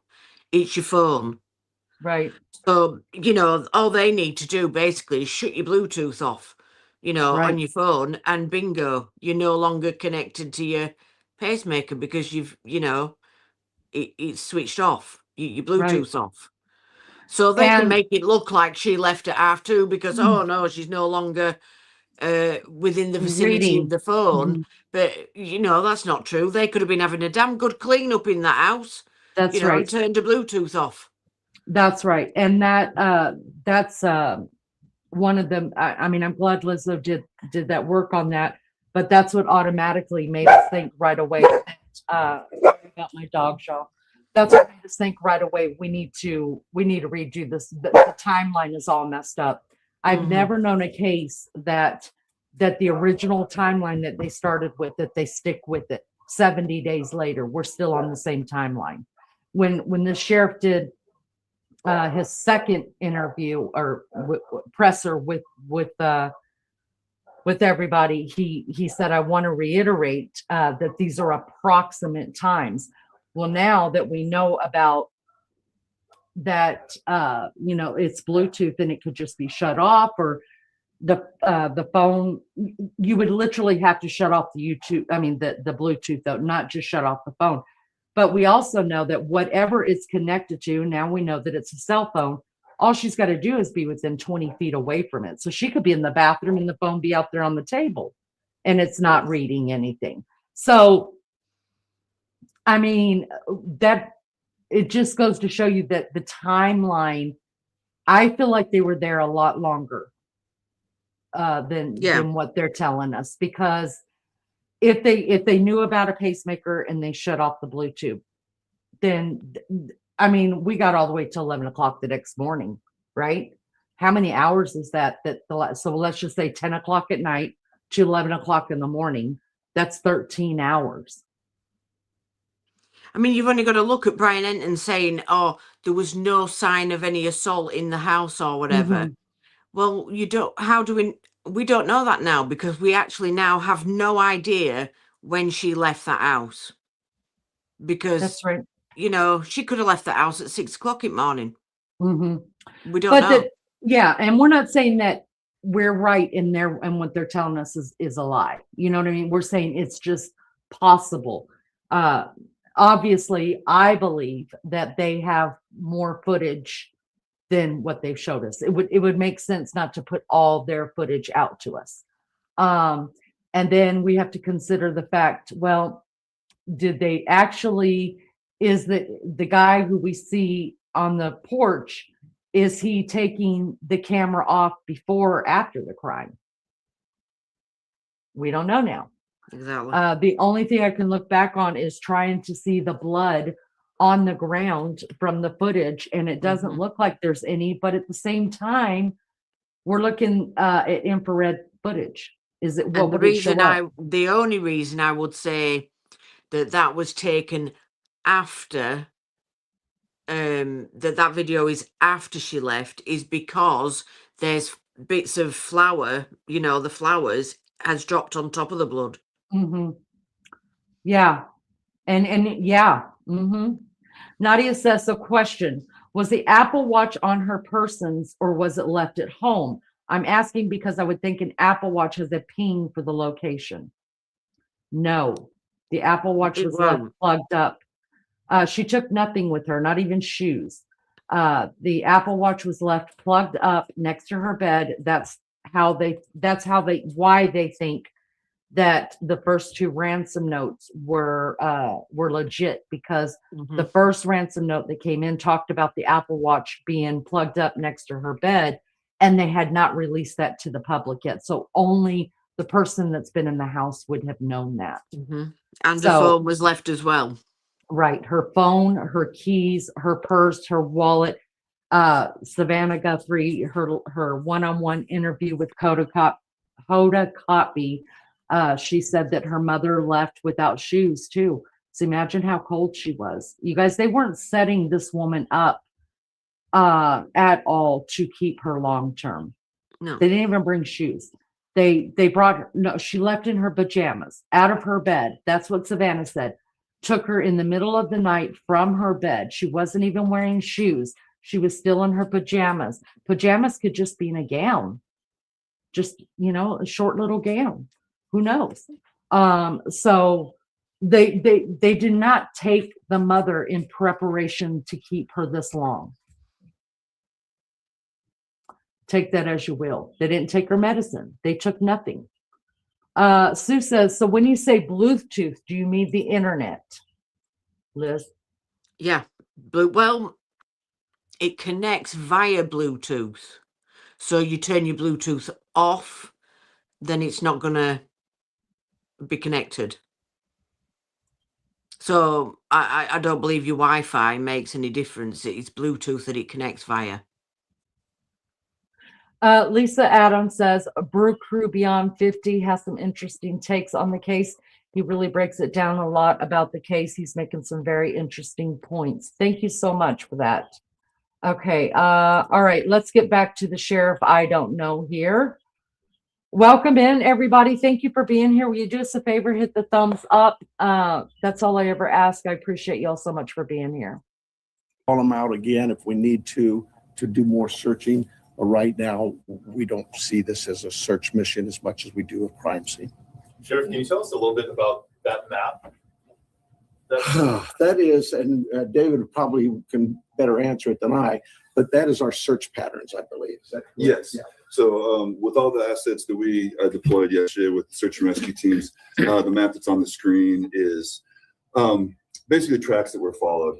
Those are all, the colored lines are all ground tracks of different teams and different assets that were used on the ground, to include the canines, the volunteers, and our own search and rescue team. The circles are going to be representative, if not necessarily perfect, of our air circulation with both our helicopter and our fixed wing aircraft at night, working with the night time cameras.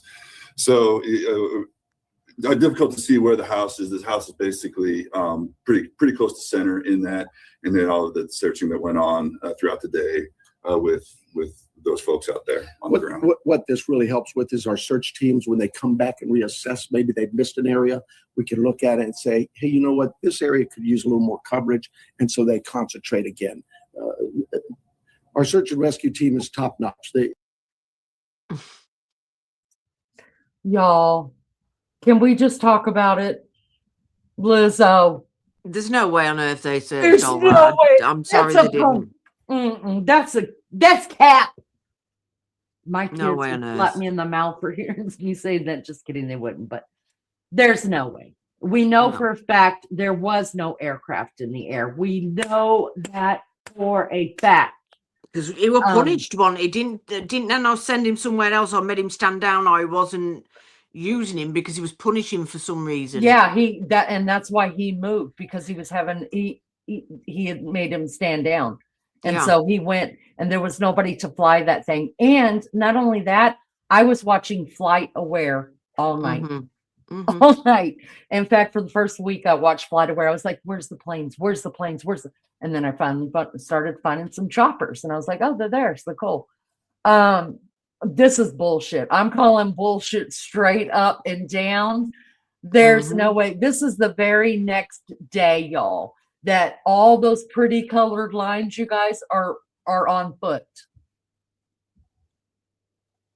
Yeah, Somebody how did understand they that? cover all that then? How, you tell me how they covered all that. Come on. Get lost.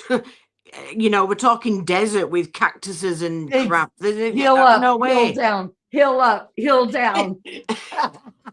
There's no way. That's cute though. That's cute. I want to know who did that. I want to know Yeah. who did that. That's cute. Bullshit. Bullshit is right. You can tell anyway that the lying. The guy that's talking, bald-headed guy, he's shifty on his feet. He can't stand still.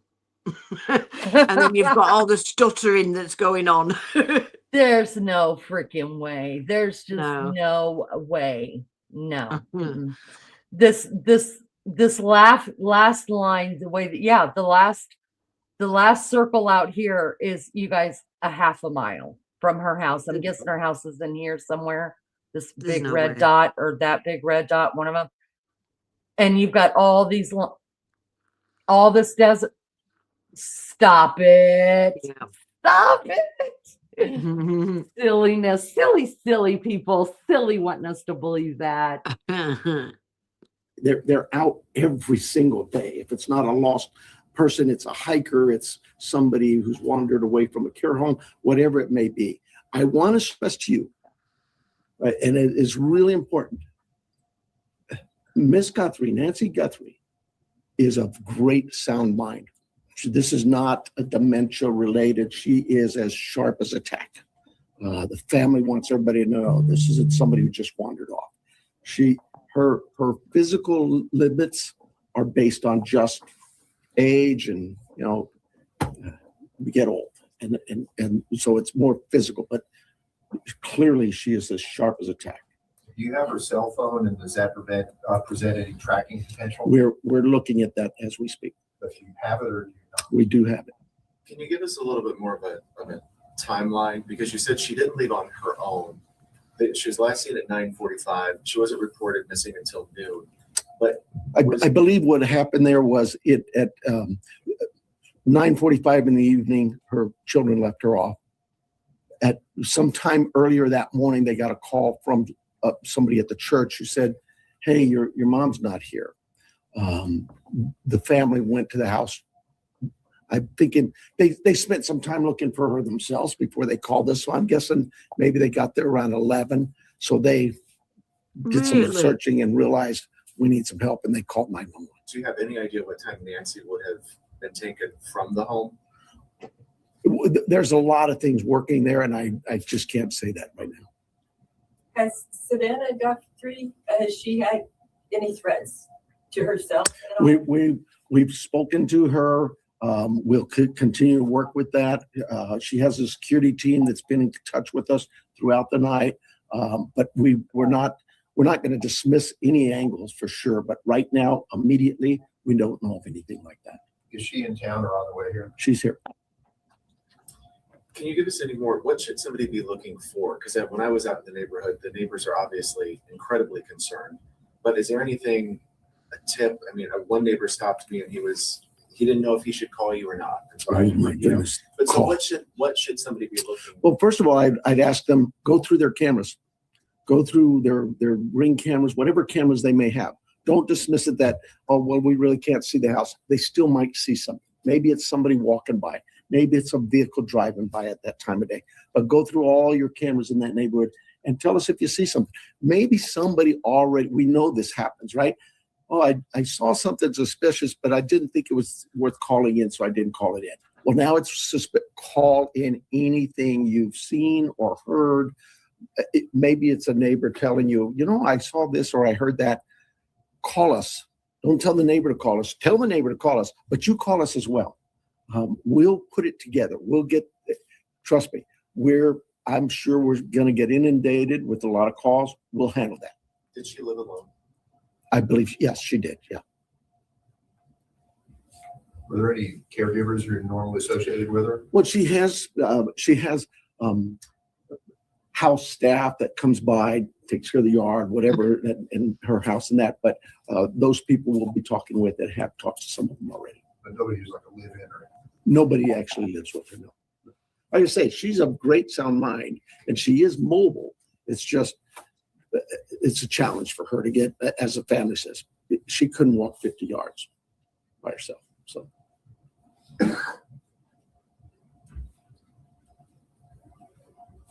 What else? Somebody asked about the FBI. I'm sorry. Somebody asked about the FBI. If they're involved. We, like I said, we work closely with all of our partners, whether they're the FBI, ATF, ICE, whoever. We know that they have certain capabilities and certain resources, just as we have certain capabilities and resources. So yes. Yeah, we've already got that we'll covered. continue to work with them, and they've offered assistance to us. We accept that assistance, and we offer assistance. But just last week, the FBI called us to handle a shooting that involved Border Patrol. You need to know that. That's just day-to-day routine work for the law enforcement in Pima County in Tucson. We work very closely with our partners. With the amount of time that's gone by, how wide do you cast in the net? Statewide, national? Well, yes, national for sure. I'm hoping the national media's picked up on this. We've gotten a lot of reports, just not across but the border. Statewide as well, with Amber Alerts, things like that. All of those things we use. Every Okay. Amber Alerts is for children. What a dick. Yeah, we're doing Amber Alerts. Actually, Good. they didn't even put out. How long was it before they even put out the silver alert? I know. They were I mean, at least a day. Come on. So silly. So Amber silly. Alerts. Honest to God. I'm giving my dogs a bagel. Hold on just a minute. One for you and one for you. Little Laramie still doesn't know what to do with it. He just kind of like throws it around and stuff, and then he'll eat it. All right, let's see. tool we have, we will use. Very good. You guys are too easy. Thank you so much. I No, I apologize think the for press being are late. just dumbfounded. Yeah. They're not easy, they're dumbfounded. That's exactly right. Like, what do we ask this dude? I mean, they don't know what to say. No. And you know, it amazes me. So this was the first one, right? Yes, this is the first one. So the second one that we watched prior to this one, or is this the second one? No, this is the first one. 'Cause this before was the FBI. second. That's right. So what amazes me is even so this is on the second. She went missing on the first. This is on the second. Then they do another presser with the FBI on the 5th, and they hadn't even called. He hasn't even talked to the government over in Mexico. He's an hour and 20 minutes away. He just said, we work with ICE, we work with the FBI, we work with that, we work with the president. We've not let Border Patrol know. No. Cash Patel, he's my buddy. You know, I mean, and it takes an hour to get to the border. That's it. They've gone. And then he said on the first one that we watched together, which was, like I said, on the 5th, and he said, oh yeah, we get along great, me and that border person, whoever he was talking about, the governor or the whatever. Oh yeah, But we no, get along. no, We I've not work let him together know. all the time, but no, not this one. No. I'll beat him for tequila at the board. Could you see homeboy here? It's bloody ridiculous. Getting his lawn chair out, sitting on his side of the border, right there in the desert.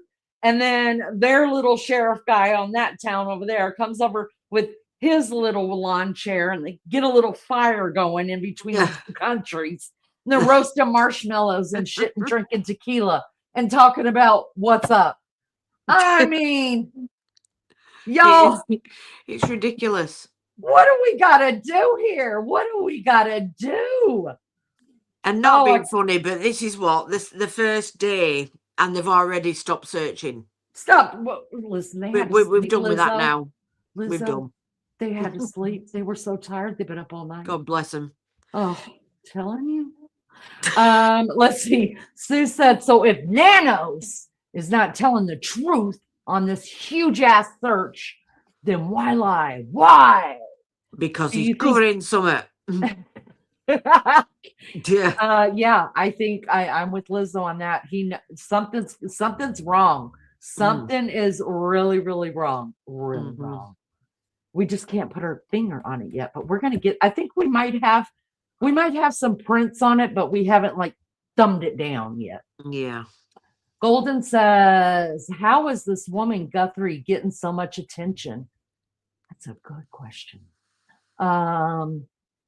A, money. B, political. C, political, and D would be political. That's what I'm going with. What are you going with, Liz? Yeah. Oh, throw in some corruption somewhere in there too. And E, money. E, money, money, money, money.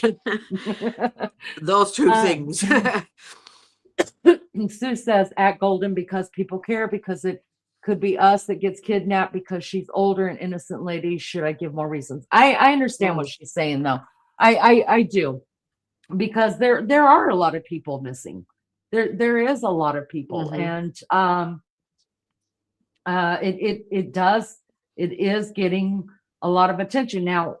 When this went live, you guys, when this first happened, I was running the live, and my FBI agent, who's always, she's always covert, she comes in and she said, Nancy Guthrie is missing. Well, I didn't know who the hell Nancy Guthrie was, so I just let it go. And I saw them having a little chat in the chat, but so I just let it go. And then as soon as I ended the live, then I went and looked at it. I was like, oh, that's her. Okay. So then a little while after that, a bunch of us got together in Discord and we started talking about it, because by then everybody had looked it up that was in chat that night. And I don't remember what we were covering. We were covering something else. And everybody was looking it up and they're like, oh my God, look at this. Oh my God, look at that. And then the next day we got back together and we were talking about other stuff that we found. And then we're just like, let's just go live about it, see what happens. I mean, because we really thought, all of us were like, oh, you guys, 3 days she'll be found. This is going to be so good. And then after that, we were like, okay, guys, like by next week, it's going to be solid. And then when they did the SWAT, I sat here and ate a whole jar of Tums. And oh my God, I just knew that they had found her. And I was here by myself because Lizzo and Maggie were asleep. Oh, it was terrible. I had no one to bounce off. It was terrible. But anyways, never did we dream that we would witness that. No. Never. And I have to say, for my channel, we've been here, almost 2.5 years. And hey guys, hey. And this is the first missing case I've ever covered. And we covered. Okay. Shh. Hey, there's nobody there. Calm it down. Sorry guys, I'm in their living room and the front door's open and they just, here, go out back, go investigate out there. Anyways, yeah, and not because we don't like doing it, I don't like doing it, it's just never came up. But all of us were very interested in that. Now we did cover the Idaho 4 cases because we were all talking about it, but we didn't even start covering that until right before trial. So it's not like this is something we do all the time and that we picked this woman because she's Savannah Guthrie's daughter. That's not why we did it. We just did it because we were finding so many discrepancies and weirdness about this case. We're like, no way. And so, and it's still going on. So we're not going to drop it and leave it. We're not going to do that. We're going to keep going with it. So, and it won't be the last one. And I'm sure the next one I'll hear, why are you still talking about this? Well, because I want to. That's why, because there's enough people that are interested in it. Look, I'm already going live many hours in a 20-hour period, at least 5 days a week. So there's no way I could cover more than what I do. I am knee deep in Nancy Guthrie, and then the rest of it is up here to my elbows because we're watching the Shabus trial, the Taylor Shabus. No, you're not. You're not. You're watching the Tisha Stoke. Oh, shoot, fire. We already finished show business. Now we're watching Letitia Stout. Because in case y'all don't know, Letitia Stout, who killed sweet little 11-year-old stepson Gannon, listen, you guys, she won her appeal. She is no longer a convicted killer. I want you to know that. And guess what happens now? She's going back to trial. So that's what we've been doing on the overnights. We've been reacquainting with the trial, getting down to the nitty gritty and stuff. Hopefully she just takes a plea and doesn't do this to the family. But knowing old Letitia, she's going to continue to do it. So political and corruption, Daniel says, absolutely, 100%, 100%. Listen, if Savannah Guthrie, if it is true that she's going to call that politician before she ever calls Nanos to find out where her mama is, and then you've got Kash Patel that chimes in, and then you've got the president who gives two different statements on it. Yes, this is definitely political. Because what other, I mean, when was the last time you heard Kash Patel and the president, or the leader of the FBI and the president give a statement and be involved in some missing persons case? You don't hear it. So it's definitely political. Where at? What exactly? I don't know. I've got my theories, but I don't feel like talking about them right now because I talk a lot of political stuff with my family. So yeah, definitely. And where there's politics, there is corruption. They kind of go two together. They go hand in hand. They're like old man's there. Like, give me a hand. I know you don't want to be seen with me. You know, you're the political guy, and you're like, no, you don't want to see with me. Come on, give me a hand. And corruption's like, fuck you. Okay. You know, so it's just the way it goes. Politics and corruption, it's all hand in hand. It's all hand in hand. All right, let me finish this up, and then we'll tuck Lizzo in. What's the point? My political rhetoric of the board of supervisors or the city council, I just get so frustrated, and you know, we just can't do this job. I have to say this. I think he was foretelling the future. He knew his shit was going to come out because of this. And that's why he started it like that. And he's ending it like that. Yeah. He knew his shit was weak with this one. Without their support, we don't need political statements from the dais and mumbo jumbo. We need them to listen to their law enforcement leaders and really pay attention to the fact that we understand that there's a great potential for abuses in today's world with the technology that's available to us. But you have to, at some point in time, have some faith and trust in your leadership in the law enforcement community to know and understand that we too were elected here to provide a service to our community. I can't think of a community in this planet that wouldn't tell you, number one is public safety. Everybody just wants to be able to know that they can go outside and enjoy their community and come home and be safe at night in their rooms, sleep in bed. Or if they happen to get handcuffed and is being taken off to the pokey, that their sheriff isn't going to be beating them over the head with a stick. I mean, I just would think that, you know, innocent until proven guilty, so they say, and you got a sheriff over there beating the hell out of them. I mean, rights to faith. And this lady wasn't able to accomplish that. That's a sad statement. We need her back. We need to find her. And time is very critical. She's 84. She needs her meds. Her family needs her too. Thank you so much for being here. Does it have David say his first and last name and spelling? Oh, sure. My name is Sergeant David, common spelling D-A-V-I-D, Stivers, S-T-I-V as in Victor, E-R-S. So what's your title? Sergeant. You've been real helpful, Sergeant. Thank you, guys. And if we get more as things develop, we'll call you back. Will ya? Will ya though? Yeah. I hope I talked about it. Thank you, Sheriff.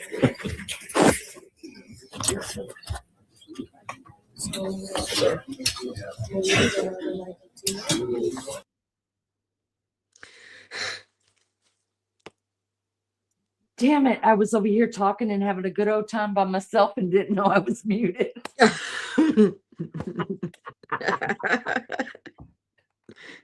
Oh my goodness gracious. Linda says she didn't deserve what happened. I still say they knew her and they never expected her to get hurt. People are highly interested. It could be one of our family. Oh, yes, it is political. Oh, yes. Hell yes, it's political. That's right. That's right.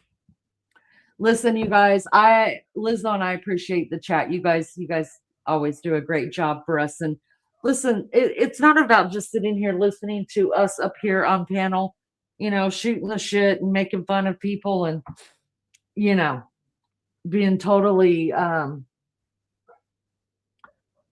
I'm trying to just speak for myself, being totally inappropriate at times.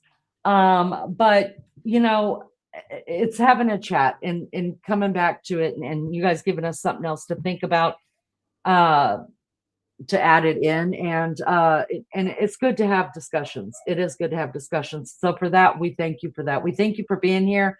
And if you guys can hit the like for us, that's all we'll ever ask. We appreciate you guys so much. I think that's it, Lizzo. What do you think? Yeah, I think so that's too. it for a day. I hope you get some sleep and that your cat doesn't eat and climb the wall, literally. Yeah, I'm just going to go to bed and lay there and pretend to sleep. Yep, there you go. While she climbs a wall above my head. literally, we got a we got video of Lizzo's cat. She got a new kid. How old is she now? She's 6 months. 6 months old. Literally, never seen anything like this in my life. Her cat is literally climbing up the wall. Literally. And then gets to the top and then she's like, what do I do now? Yeah. It is amazing to watch. So she's not getting any sleep because the cat is nocturnal. And so Lizzo and I do it with the dogs. The dogs are up and down. And so I think they really just get a hold of us is what it is, because I'm sure I was like this with my sleeping patterns before my dogs ever came along. But anyhow, we are going to get out of here, you guys. Thank you so much for joining us. Thank you for being here. Please hit the like on your way out. You guys can't be good at it. We'll see you on the next one. Bye. Yep. Bye.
Big hug.